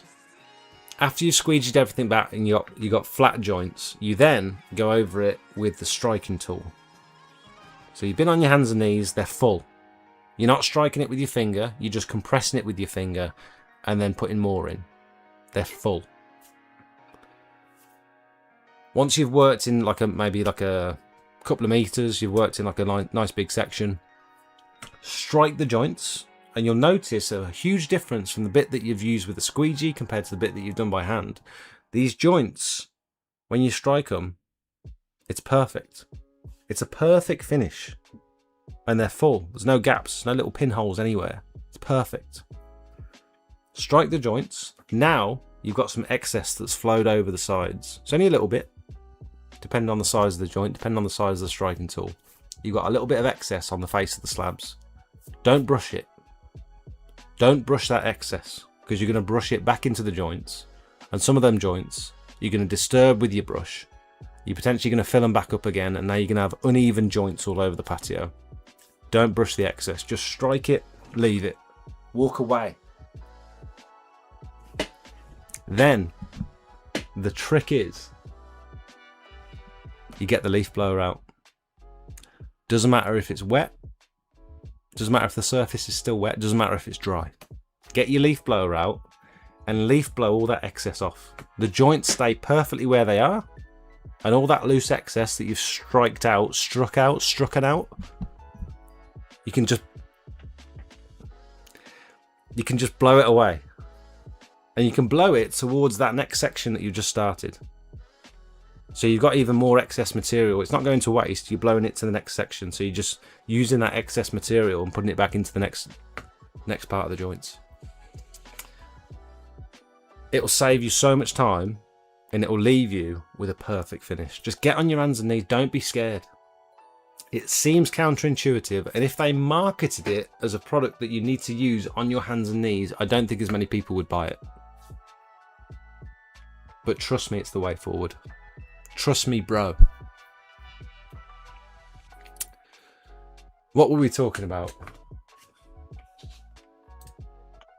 You'll end up with that.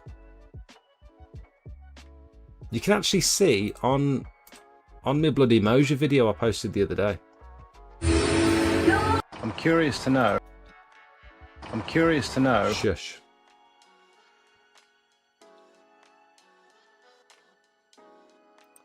So we made the mistake of squeegeeing it first, and I didn't get on very well with it. So we squeegeed it, and them joints weren't as full as I'd like. I'll be honest. Even when you go over it and saturate it again with loads of water, it sinks, and then you've got to go over it again, and then when you strike it, they're still not fully full. Sometimes you still end up having to go over it and do repeat work, and then you do this. Look at that.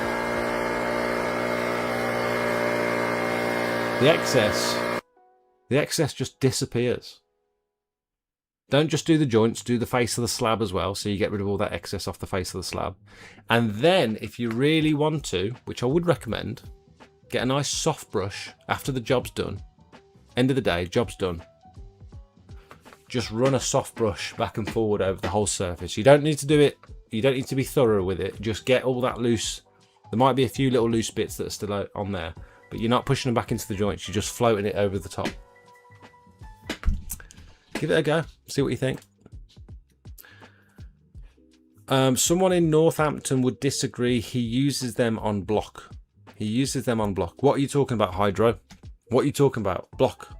Oh, block paving, flat surface cleaners. I think we're a bit further behind. You might be a little bit delayed on the stream.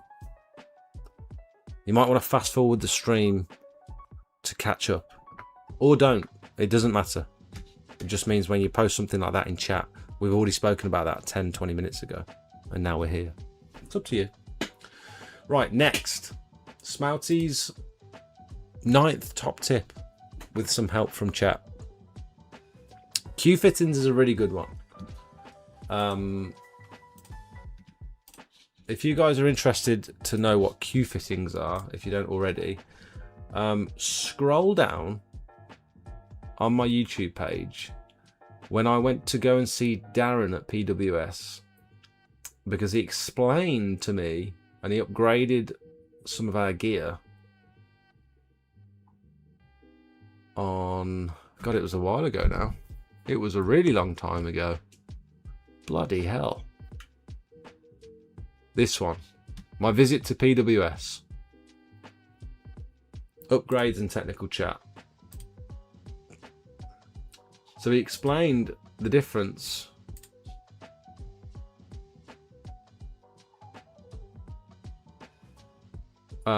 using a new trigger that's got Q fittings on it.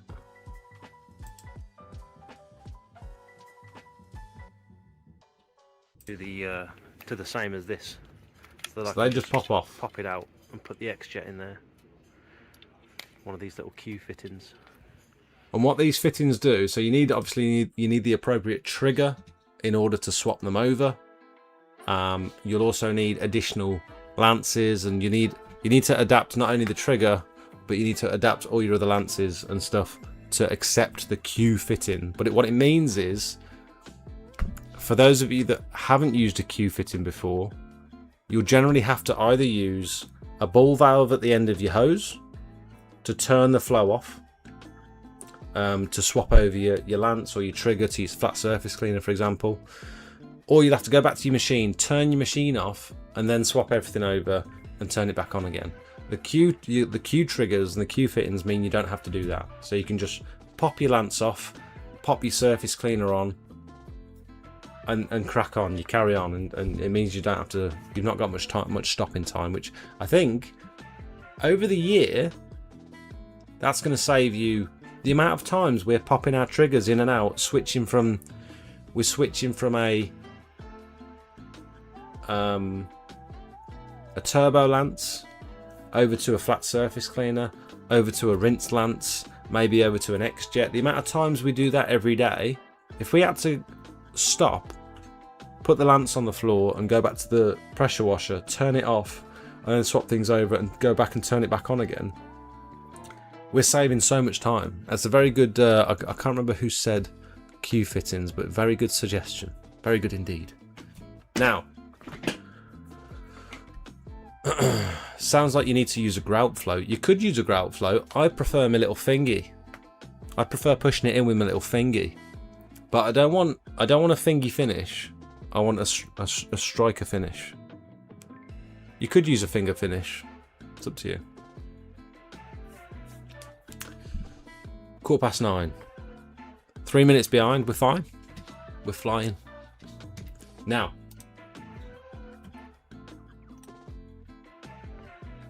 number 9. I've got 2 more after this, so we've actually got 11. Unless we'll open the chat up in a bit and ask you guys for your productivity time-saving tips. Number 9.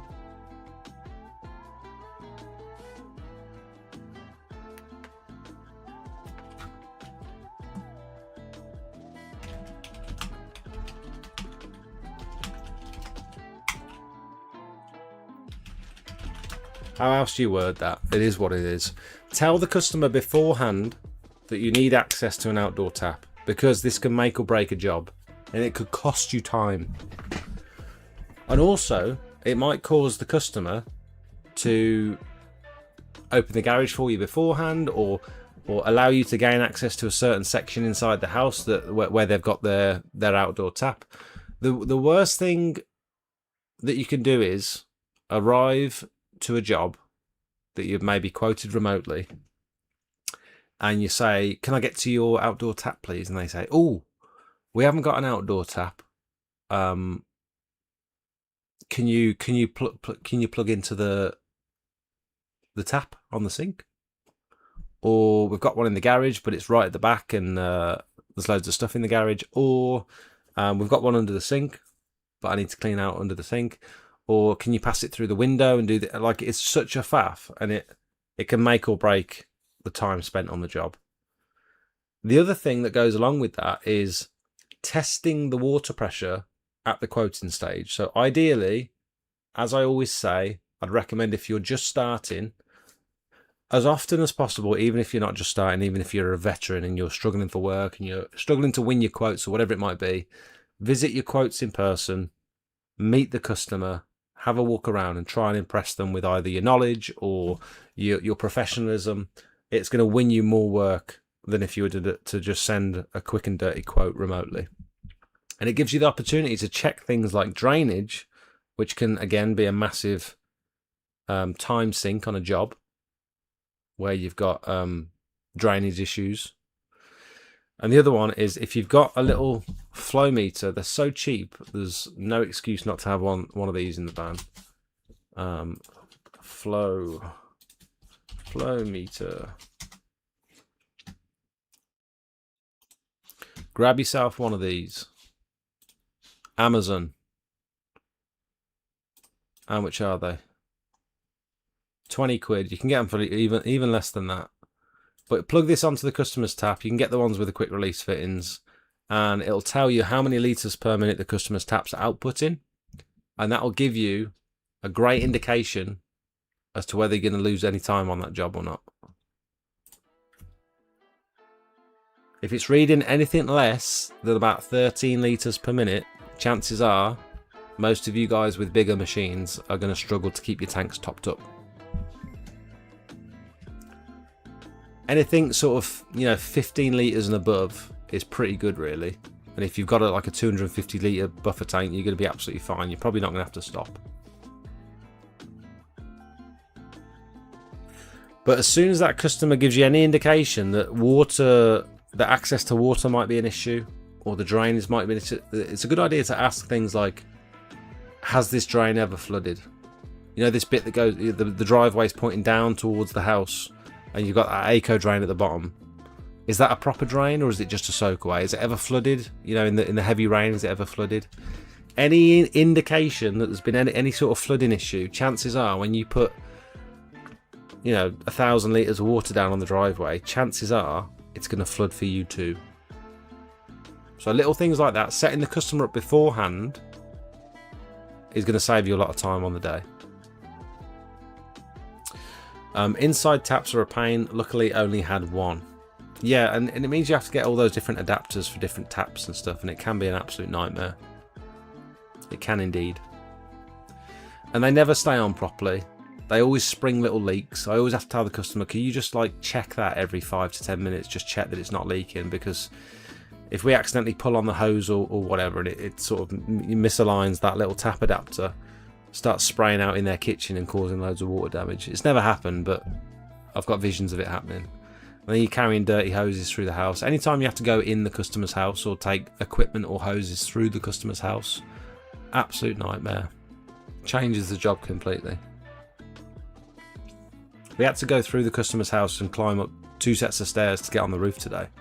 They've got like a rooftop patio, which was really cool. How do you manage chemical waste after pressure washing? Chemical waste. We're not collecting chemical waste, if that's what you're asking. We don't collect chemicals. I don't know many people that do. There's people that say they do. Pretty confident they don't.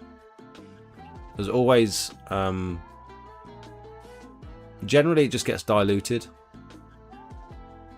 Gets diluted down.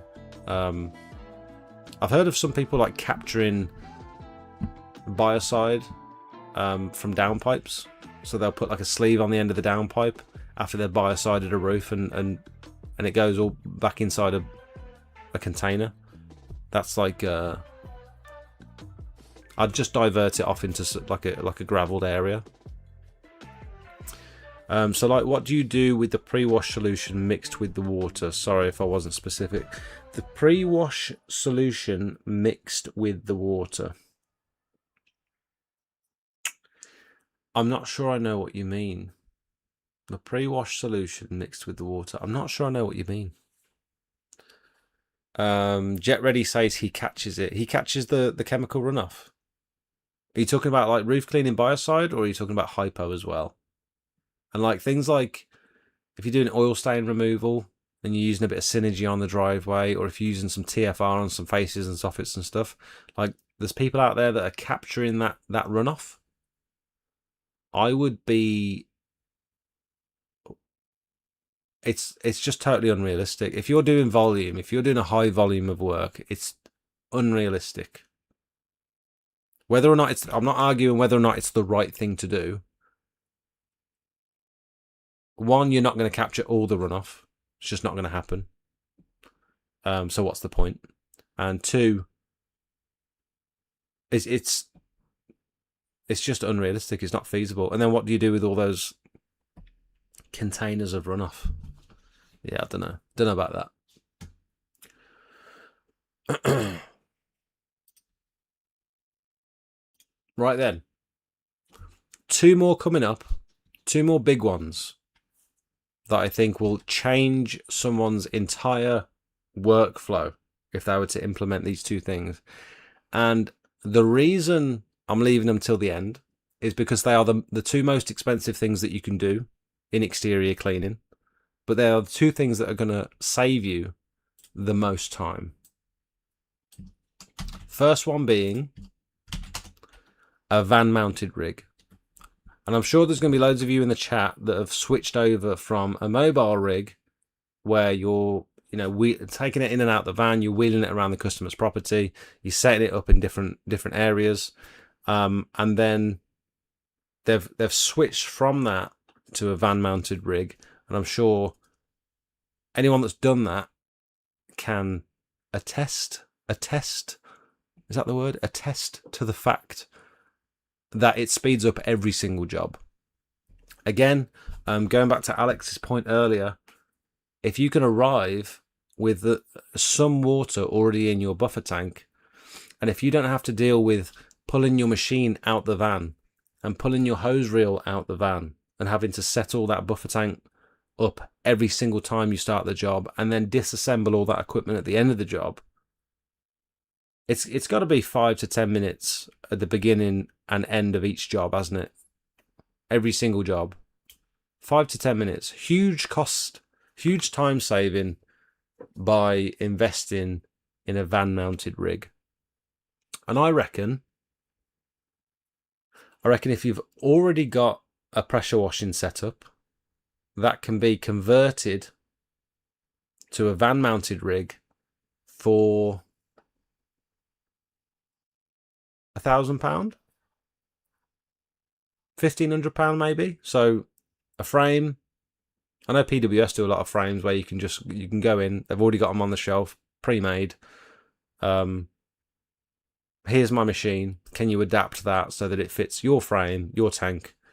I reckon between £1,000 and £1,500, maybe plus VAT, to get that upgrade, because you'll need hose reels, extended hoses, so you'll need extended high pressure hoses, and you'll need that whole frame and tank system. Maybe £1,500, closer to £2,000 maybe. I'm not too sure.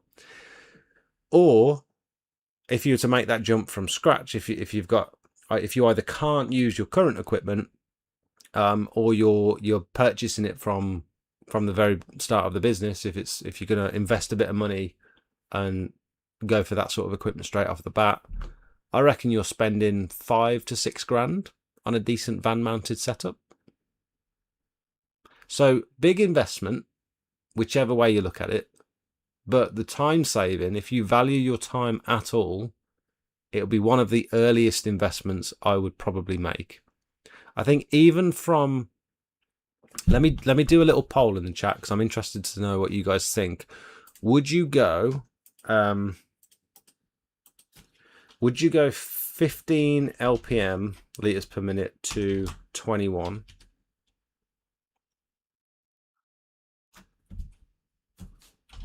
Would you make the upgrade from 15 to 21 liters per minute, or would you go 15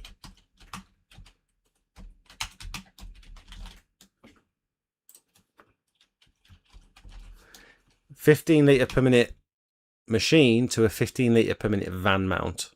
If they were the same price, which one would you do? So if they were the same price, would you go from 15 litres per minute to 21 litres per minute? Or would you go 15 litres per minute to a 15 litre per minute van mounted system? That's very curious. I think that's quite a cool question, actually. If I do say so myself. Why has my music stopped?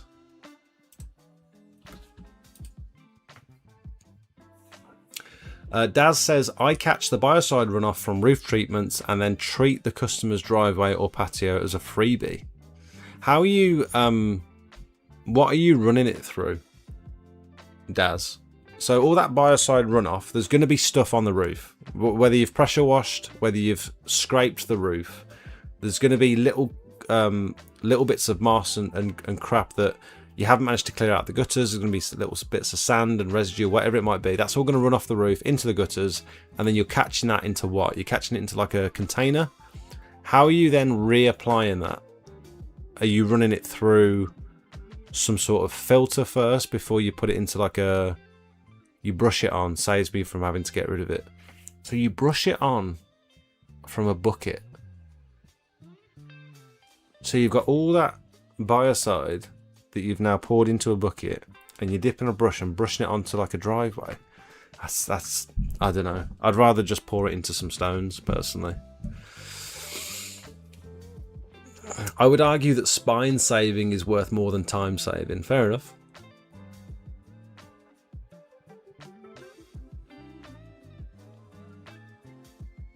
Oh, you mean because you don't have to get your machine in and out of the van every day? I ratchet strap everything starting off. My pics are on Discord now. I just strapped mine in the van, bought a tank, cost about £300. Evening Oogs, welcome.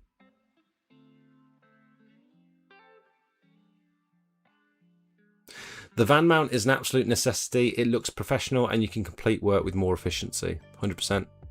My machine is partially mounted and cost me the price of a hose reel. In fact, PWS swapped my machine onto a plate and just mounted it directly onto the floor of my van. That's one way of doing it as well. Jamie, welcome. You okay, mate? I catch it in a Gorilla tub and then brush it on from the tub.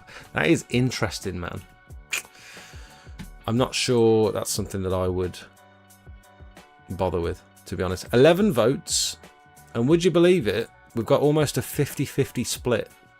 Most of you would go from 15 litres per minute to 15 litres van mounted.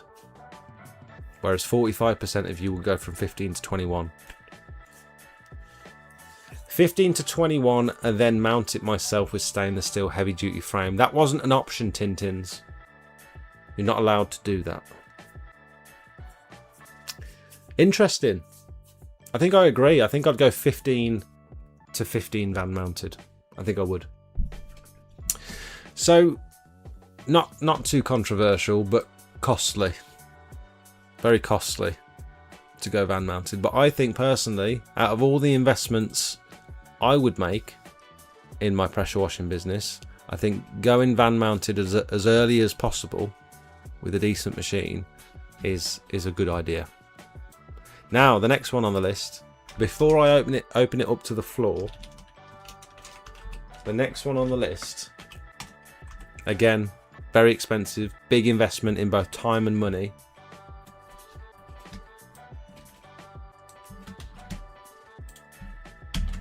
A second person. Now, I haven't put staff here for a reason, because I'm not sold on the idea of having multiple staff, of expanding, of having like multiple vans on the road and stuff, but at least one extra person. Now, I understand as a new business, this might not be viable for some people. If you can't reliably pull work in and market yourself and generate, a decent amount of customers first, then you're not going to be able to afford to pay a member of staff or a partner or a team member or whatever. But I found, and it took me a long time to make the jump and to take the risk, but I found as soon as it was actually earlier on. It was when I started working with my brother. My brother came out to do a couple of jobs with me. He actually spent like 3 months with me, I think, the first time around. I can't remember. And then Rich came out to work with me, just to get a bit of experience before he started his business. And then I fully went in deep and committed and employed Jakey full time, minimum 30-hour per week contract. In September, at the end of the season, might have been August, but September, at the end of the season, going into winter, not knowing whether I could actually pay the lad. I mean, I had a decent amount of savings saved up, so I knew regardless of whatever happened, I think we were good till March. I think I knew I had enough money in the bank where if we had no work between September and March, I can still pay both of us. And I think that was a decent position to be in. I think that's less of a risk.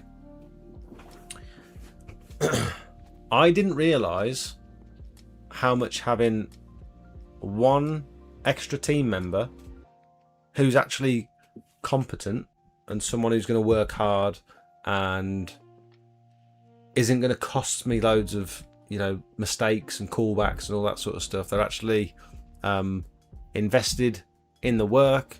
They're reliable. They turn up on time every day. Having someone like that on board massively speeds up the jobs. And I was quite naive to think that, there's no way we're gonna, maybe I'll save 5-10% of time on each job by having another person there. I would suggest that having a decent member of staff there, ideally with another set of equipment, can easily save you half the time off the job, particularly with roof cleans, but same with driveway pressure washing. If as long as as long as water pressure keeps up and you don't have any issues with drainage and stuff, if you've got a big enough tank, water pressure is not generally an issue. But we found that as soon as we got 2 machines, 2 members of staff cleaning the same driveway, and water pressure was okay, we absolutely flew through the job. So we did one recently where the driveway took me most of the day. I remember the driveway took me most of the day on my own when I first started. And when we went back to clean it this time, it wasn't a driveway, it was a rear patio. They had a pond in the back garden. When we went back to clean it this time, with me and Kieran, I think it was, or me and Rich, I can't remember. It took us an hour in the morning. It was a block paved drive. It took us an hour to clean and chemically treat, rinse everything down, from pulling up to packing away. A job that took me most of the day when I was on my own took me an hour with 2 of us. And yes, you can say that's down to technique, and it's like 3-4 years later, and I've learned a lot, and our application methods have improved and stuff, but that extra person is huge. Gutter cleans. You can be in and out of a gutter clean in 30 minutes. One person up the ladder spotting, the other person on the ground with the poles. One person, with roof cleans. While you're chatting to the customer, the other person's already plugged in the water. They've started assembling the tower. They've gone up and disconnected all the downpipes. Like the time saving, and if you multiply that on every single job, it's insane. The difference is insane. So I would suggest, if you've got plenty of work coming in and you're in a decent position where you're not necessarily too worried about the work drying up, it's going to be probably 2-3 years in.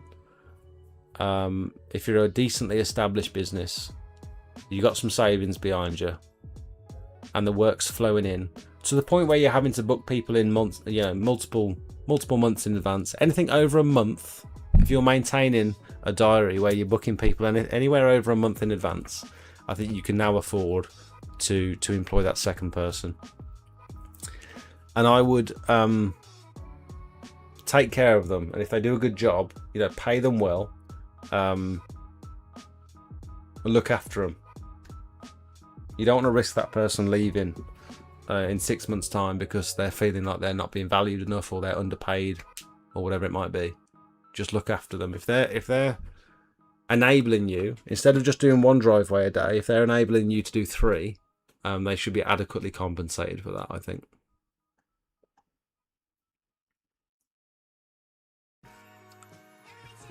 That said, in summer I get almost no runoff. Is that because, Daz, it evaporates so quickly on the roof, or the moisture from it evaporates so quickly? I tried strapping the bin down in my van, but soon realised emptying it was an issue. Yeah, true. Siphon it out. I mean, you could just take your trigger off your machine and run the machine, like start the machine up and run it with no trigger on, so that it's optimal, like as much flow as possible coming out the end of the hose. And that'll, yes, it's going to cost you a bit of fuel, but that'll empty the tank very quickly. I have taps at the bottom of the bin. Yeah, that's a good idea as well. That's what we need to do soon. We need to get taps on our bin. I'm getting a new van soon anyway, so I'll just get a tank. Nice. I'll miss the young lad when he's back at tech, even just for the end of the clean, tidy, hateful on your own. It's quite depressing on your own sometimes as well. Like, I like my own company. I like sticking my headphones in and listening to my podcasts and my music and stuff, but it's so nice to have someone with you. It's so nice. Do you mean with 2 of you, you could double the work? Yes, more than double the work, 100%. Which sounds bonkers. It sounds like it's not possible, but I promise you, if you can make sure they're busy, if you can make sure they've got like the same equipment to you, say you've got a roof scrape on, it's no good you being the only one scraping and the other guy is clearing the gutters and sweeping the ground surfaces. Get them a pole as well. Yes, it's going to be extra investment in equipment and poles and whatever it might be. They need another one of what you've got to be useful. But once you've made that investment once, it'll pay for itself so quickly. as long as that person's sort of good and reliable. I'd just buy a MIG welder and make the frame myself. I think we've got a MIG welder in the unit. Kieran got it from somewhere. MIG or TIG, I can't remember. I don't like paying people if I know I could do it myself. Are you talking about welding? Yeah. You're quite handy though, Tintins. I've seen some of your stuff when you've been working on your van and stuff. You're fairly handy. Have you considered doing training? It's crossed my mind. Why don't you use a licensed standpipe with 3/4 inch supply straight to the tank? I can do this with 21 litres per minute. We were looking at this. This is something I've asked Kieran to look into for us. Hiring a standpipe, or yeah, purchasing a standpipe and yeah, having a license to run one. Because if you can completely eliminate flow issues forever going forward, because we're plugging into a standpipe in the middle of the street rather than a customer's tap. The time saving again. Imagine you've got incredible water pressure on every single job. Imagine the time saving. You never have to wait for your tank to fill up. I'm assuming that's what it's like with a standpipe. I'm assuming with a standpipe, the water pressure is just always insane. Is that correct? I'm talking like over 20 litres per minute. Is that right? Or have I got that wrong? By the time you bought a frame, you could nearly buy a decent MIG welder and the materials to build one. Yes, but how much do you value your time? The time and research and trial and error involved, unless you're experienced in making something like that, it's going to cost you time. And it's time that could be spent on the business or doing something else. There's so many little projects that I could divert my attention towards that I know need doing, but I'd rather pay someone else to, like, for example, the handbrake snapped on the van the other day. Me or Kieran could fix that, but it's going to take. I've never done it before. I know I could do it, but I've never done it. I bought a replacement, but just looking at it, I know it's going to take me too much time, and my time's too valuable to be spending half a day. It might not be half a day, a couple of hours, and potentially my safety, like jacking up a van and sticking it on axle stands and getting, gnarling my fingers up trying to unseize certain bolts and stuff. Like it's just not worth my time. I think it gets to that point sometimes where your time is just more valuable spent doing other things.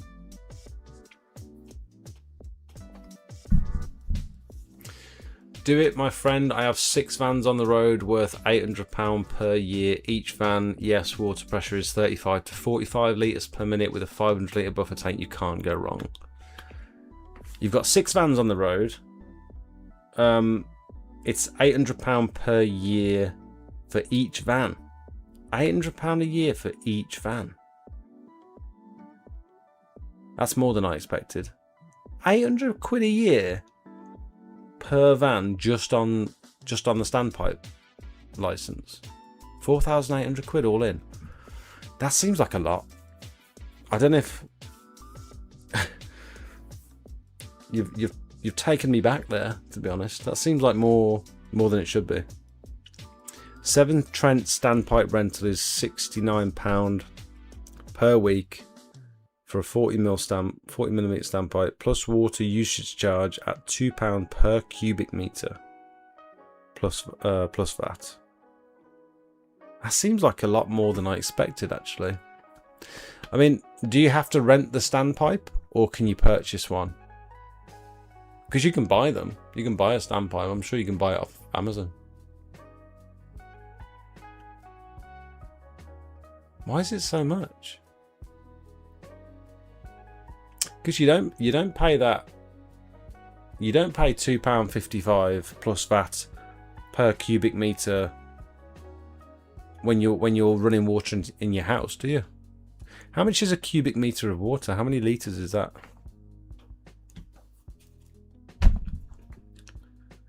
How many liters is a cubic meter of water? 1,000 liters equals 1 cubic meter of water. Oh. Is that stupid? Is that ridiculous what I've just asked? 1,000 liters. Is that ridiculous that I've just asked that? It needs non-return valves so it doesn't poison the water. Scottish water licence or police involved. Okay. The last time I looked it was £1.71 per metre squared. Metre cubed. Interesting. More expensive than I expected. Now, I'm going to open the floor to you lot to give me your best... I'm going to add standpipe. Because that is, I mean, again, expensive. But you can't argue it would be a time saver.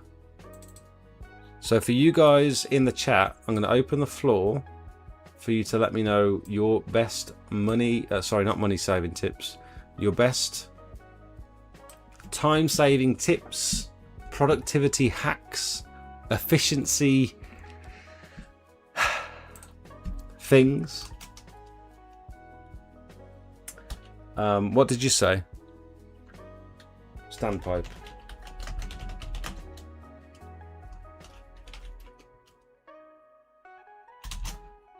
What else? You will also need your water hygiene card to connect onto the water network and probably a course from your water company depending on where you are. Also, the standpipe needs to be metered / licensed. Nothing's ever simple, is it? I do understand it though. I do.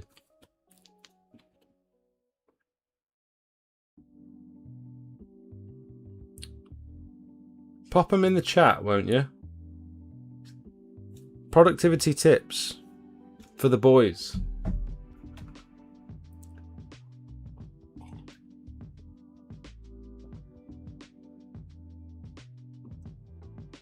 £20 a job.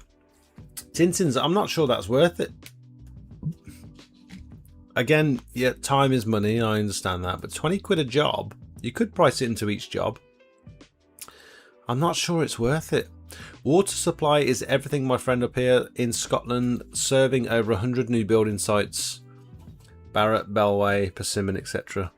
Yeah, I mean, if you've got the volume of work and you've got 6 vans on the road, the last thing you want to be faffing around with is low water pressure. I do understand it from your perspective. For me, for a single van, where we're doing 2 or 3 jobs a day most days, the odd one that has low water pressure, I don't know if it's worth £800 a year. Is that what you said? £800 a year. I don't know if it's worth it for me, to be honest. Sorry, you said £800, yeah, per van per year, yeah. Maybe.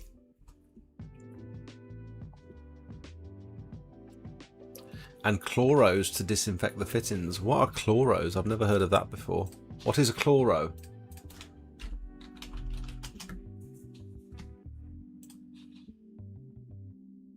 Chloro TC. Chloro Super. What's a chloro? I'm guessing it's chlorine. Chlorofriffus.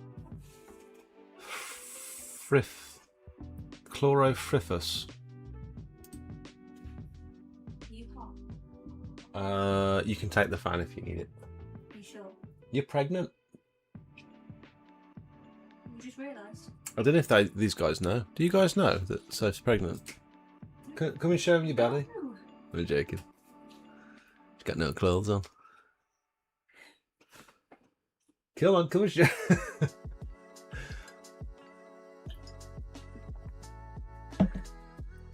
You can take it. You sure? Mm-hmm. There's no air flowing here. You're fine. Thanks. Very professional, not having to ask customers. That is true. Yep, not having to ask them for a water supply. I like it. I'm a window cleaner. The best purchase for time saving is an electric power reel. I then upgraded to a 2-man system. Both of us have an electric reel. Is it really a time? Is it? Hear me out, Tracy. You took me the remote. You've got it. Hear me out. Is an electric reel legitimately actually a time saver, or is it more of a convenience? I can't imagine you're going to save time. I mean, maybe they're quick. Maybe it's like you still need to untangle bits, I suppose. I don't know if it's a, would it be a time saver? Can anyone? Has anyone got an electric reel? High pressure or low pressure, whatever it might be. Is it a time saver?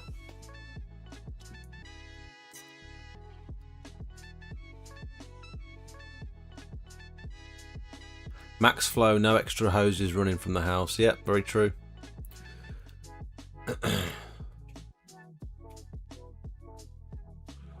You will learn on the water hygiene course. Oh, have you done that, Alex?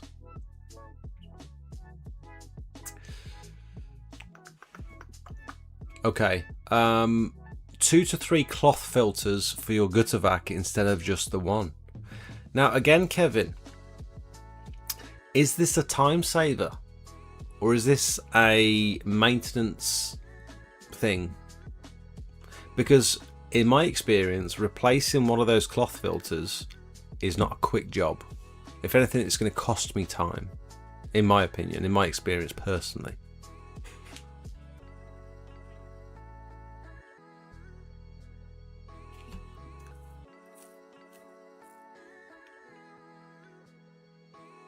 The mud sucker is a big time saver when you have bad drainage. 100%. That's going on the list. And if anyone doesn't know what a mud sucker is,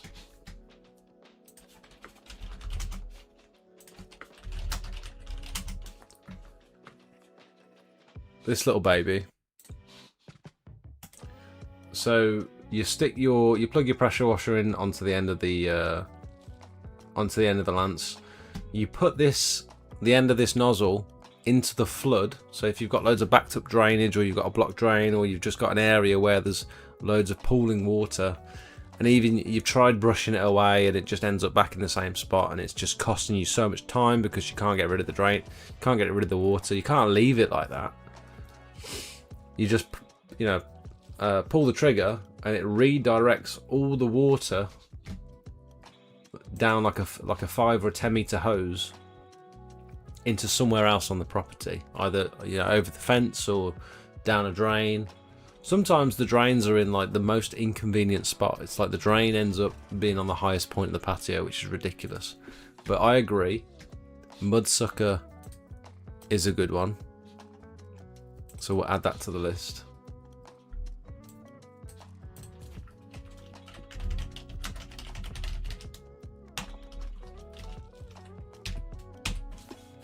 Has anyone got any more efficiency / time saving hacks? Again, the Mudsucker is a bit of an investment, but it will, for those 1 or 2 jobs every couple of weeks, it will save you time. If you spread that over the year, it will save you time, definitely, 100%.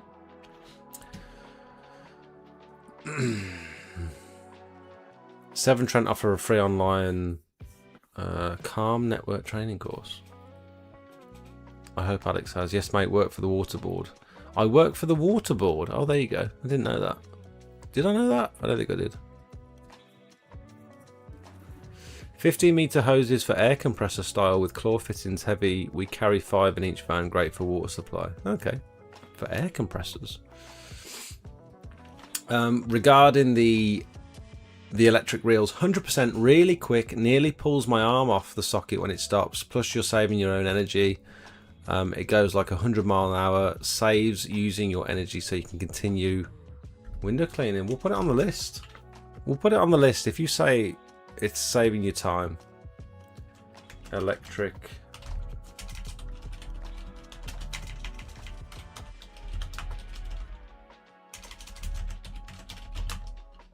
what's that, number 14?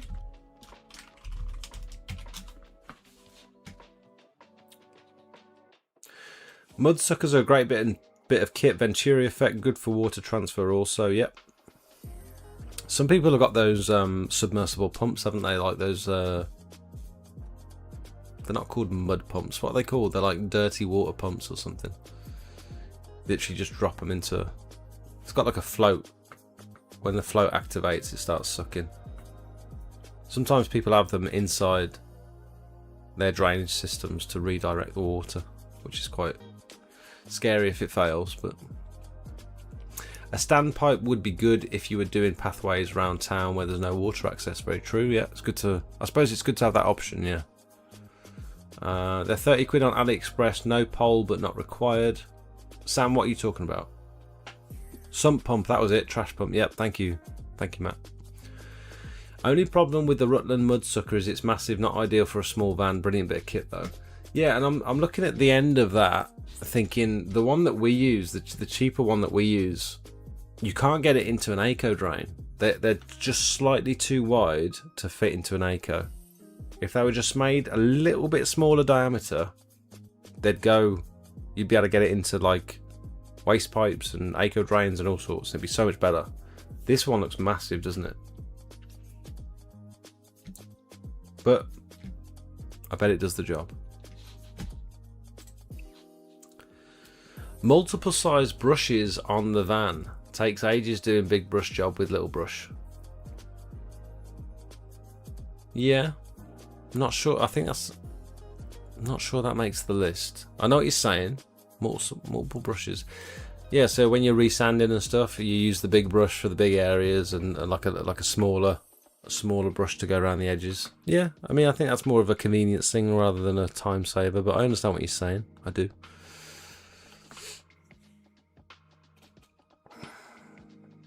A tidy and organised van. Does that save time? I don't know if it saves time. I think the condition or state of your van is a bit of a reflection on the pride that you take in the work that you do. I think there's an old adage. Is it called an adage? Where like the van is a reflection of the work. I'm sure there's a saying that goes along with that. A tidy, organised van saves a lot of time. Do you reckon? Mudsucker, same as Rutland, no pole. Tintin's, I don't know why your message got deleted. I'm not sure. If you're going to use a ladder, please always use ladder mitts. This saves damage to the house. Great for safety. There you go. JPN Super is full of top tips today. I like it. I've not seen your name in the chat before. I think you might be new to the live stream. Welcome. Just going into Discord to delete my van photo. No, don't do that. Don't do that. Let me see. Where is it? Where have you put it? Elite Cleaning Solutions has put. That is ridiculous. What the hell?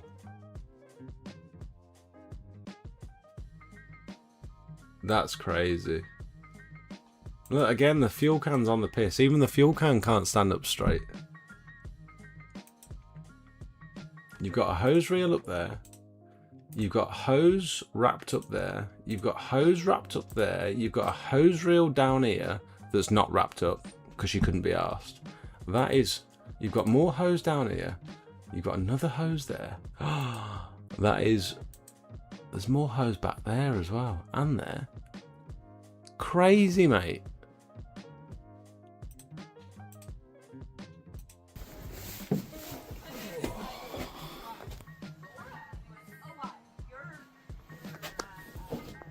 That looks better. No, it doesn't. You've got another hose there. You've got a hose reel hanging from the roof and one on the floor. Some sort of toolbox setup there. I like your idea with the toolbox setup. Can I show you guys what he's done here? Because this is quite cool. See this floating, hovering toolbox? So that, I reckon that's got a pump and a battery inside. And then all you do is drop the hose down into whatever barrel you're using. and it's now a soft wash pump. So if you've got a barrel of Synergy or barrel of Hypo or Biocide, you just drop the hose into the barrel and then you wheel it round on a cart, and then you've got your big box of mystery inside with your pumps and all your knickknacks. And I'm sorry, crazy how you can have this van that looks like that, but you've got your brushes in a little box. Crazy. This is great. And this is...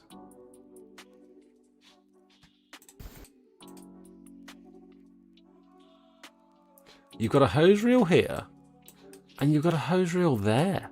Two of the same hose reel. This is wild. It looks worse than it is. Oh, is that your little measuring wheel?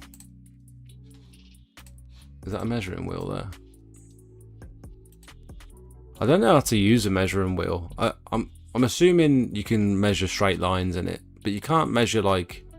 You can't go like around the perimeter with something, can you, and get an accurate measurement of like the meter squared in the middle. You know what I mean?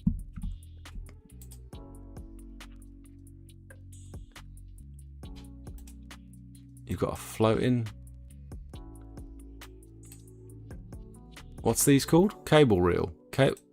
Extension lead. You've got a toolbox there. You've got a toolbox there. Toolbox there. Some sort of box there. Hypo there. Hypo there. There's just no method to the madness. The whole racking's on the piss. That's about to go. It's held in by a ratchet strap.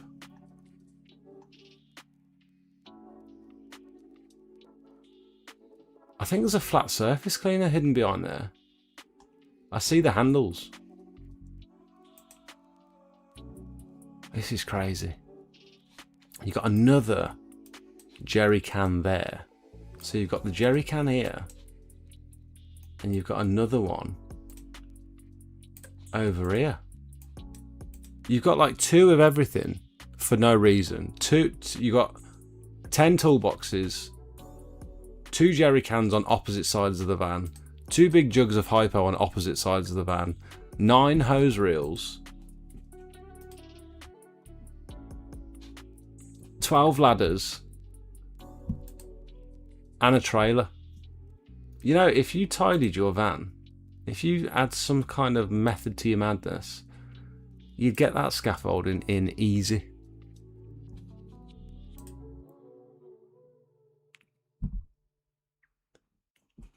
The other jerry can's not been chucked yet. You can't diss people for wonky things, that's true. I've got a wonky ladder on my van. I'm new here, my friend. Window cleaner / pressure washer over 30 years up here in Scotland. Thanks for the shout out. No worries. No worries. Redacted messages are self-deleting. Okay, thank you. It will take longer to unload the van to find what you need than the time it takes to put it back neatly. True. Also, really love the Cubuto engines, 3 or 4 cylinder diesel for cold hot wash. Also 110 volt accessory or additional wet pickup lights, power everything great, low noise. Thanks for the info. You're never burning through 20 litres of fuel a day. This was the other thing I was going to say earlier. About the fuel. So it goes hand in hand with a van mounted rig. Naturally, with a van mounted system, you're going to increase your fuel capacity. So you're probably going to go from a little 5-7 litre fuel can on top of your machine. You're probably going to get an external fuel can, like a 20 litre. That will last you all day. You won't have to fill up. We've got a 20 litre. We've got boat fuel cans on ours. Let me see if I can show you what we've got. Boat fuel can. It's very important that you get an orange one as well, because it looks the best. So these are what we've got.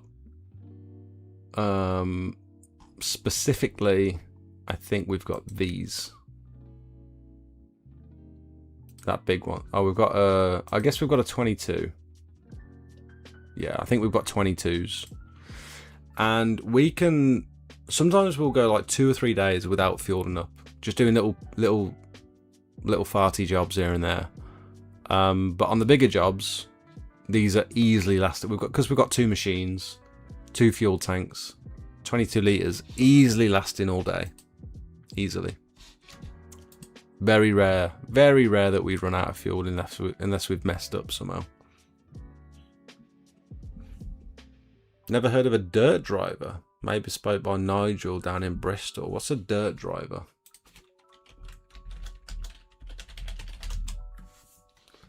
A dirt driver pressure washer. Oh, it's a brand. Ah. He's in Bristol, did you say? Bristol? Matt, that's only around the corner from you, isn't it? Bristol. These are strange looking things, aren't they? Look at that.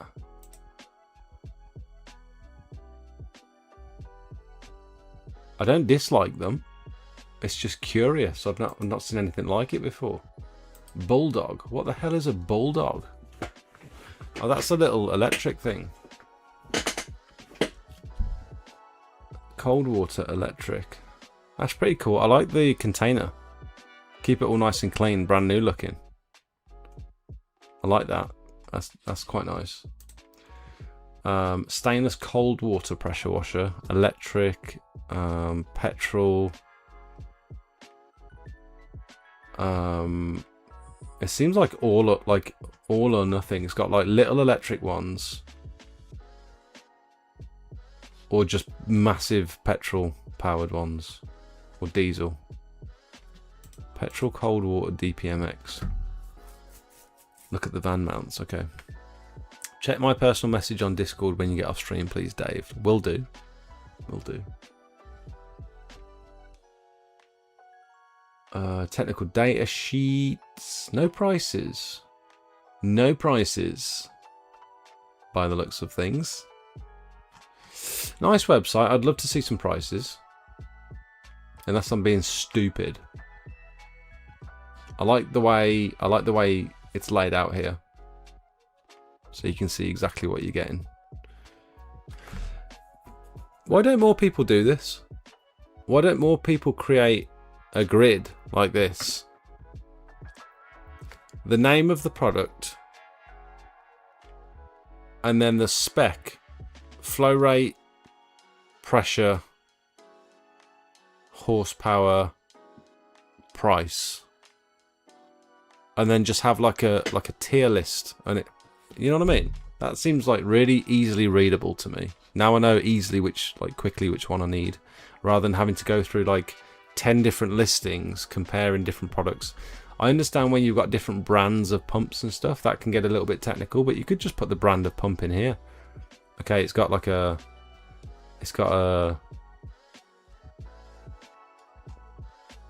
Comet pump, or it's got a bloody, what are the other pumps? Reverby. I don't know what I'm talking about. If you have to ask for the price, you can't afford it. I beg to differ. I just like to know the price of what I'm. It's not hard to advertise the price of your products.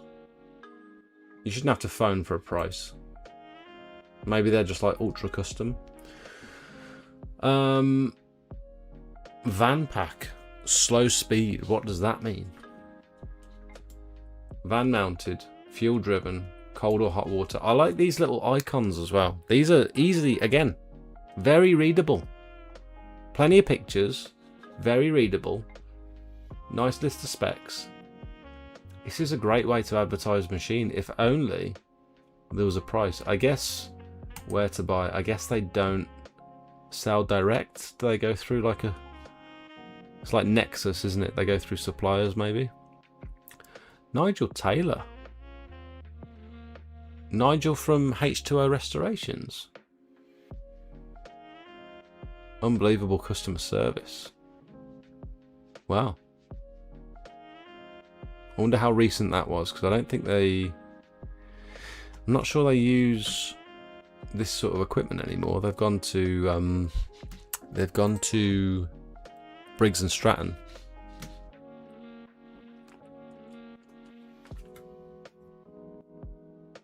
Also made bespoke with cat pumps. Nice. Anovi Reverbi Italian pumps. There you go. I think I knew that. I just didn't know how to say it. Sent you a message to get on the members map referral. Judge me on reviews, not the state of the van. Fair enough. Has anyone got any more just quick fire efficiency tips?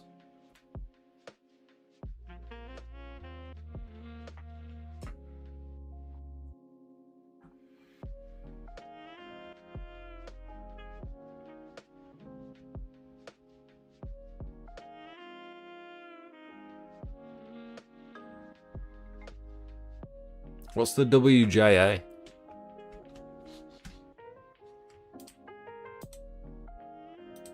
You know, sometimes it feels like you're saying something naughty because you don't know what it is. Someone gets you to say it out loud and you're like, oh, is that bad? Like you're speaking another language. What's the WJA? Have a sales process. Understand what you want / need to charge per job. I like that.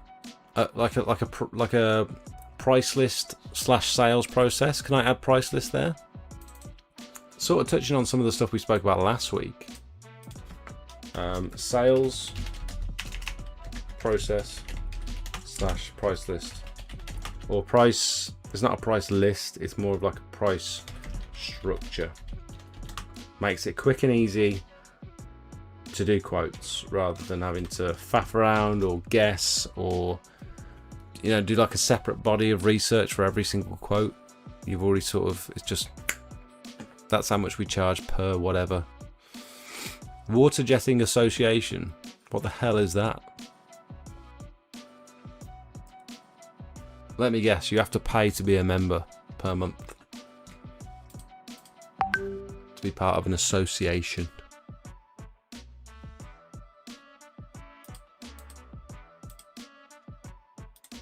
I really love that driveway, I'm excited to get cracking on it. Anyone else not think this is going to be the perfect low maintenance driveway? Granite sets, split into sections, so that I can do it myself, so I can do the resin at my own pace. Nice ACO drain at the bottom. Whatever doesn't absorb through the resin will end up going into the ACO, which probably won't be much. So the ACO should stay nice and clear. Low maintenance driveway. I like it. It's expensive. You'll hate it, Jake. Leaf blower, great for after roof scrape and resanding, saves some time compared to brushing. Agreed. I like that.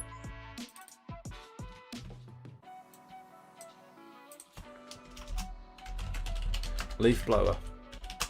Right then. I think we're going to leave it there, guys. I think we've got a nice little list there. I think that's probably, that conversation at least has probably helped a couple of people. I think there's been a few nice little nuggets in there that people can take away with them.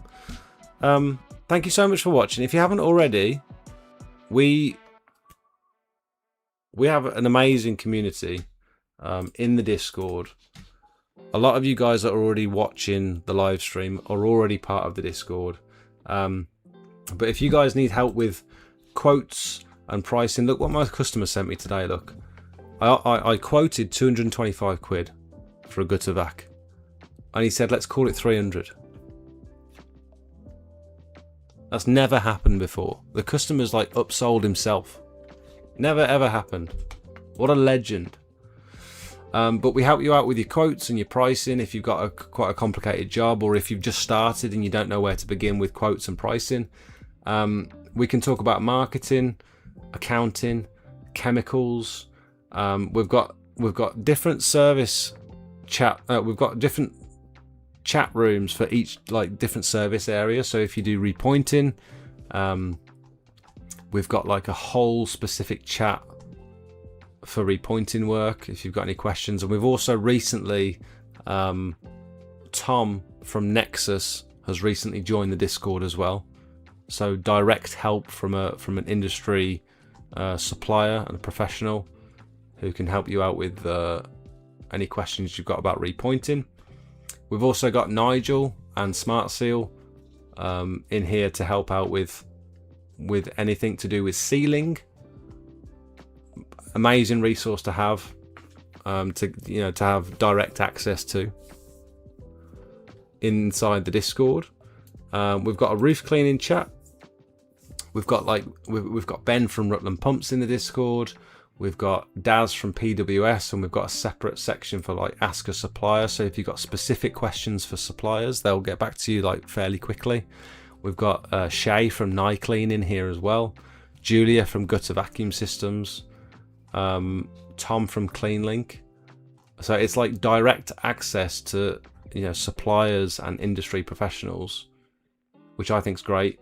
Separate channels for like gutter cleaning, wood care for your decking jobs, solar panels, render, window cleaning. So there's a place for everyone to ask all those questions, or just do even if you want to come in and help other people and just offer some of your experience out to other people. I think it's an amazing resource, and if you want to get access, just head to my YouTube channel, possibly even underneath this video. Click on the main description on the YouTube, and you can just click this link and it'll tell you how to join the Discord. Incredible resource for people who are just starting out, and a great community for the people that have been doing this for a while. So I think it's the best thing we've ever done as a community. It's the best investment we've ever made, and most of it is thanks to Matt Onyx, who's in the chat. We call him Matt GPT because he you ask a question hoping for a yes or no answer, and he puts about 6 paragraphs worth of absolute golden advice, may I add. Thanks again, great stuff. No worries. Thank you all for watching.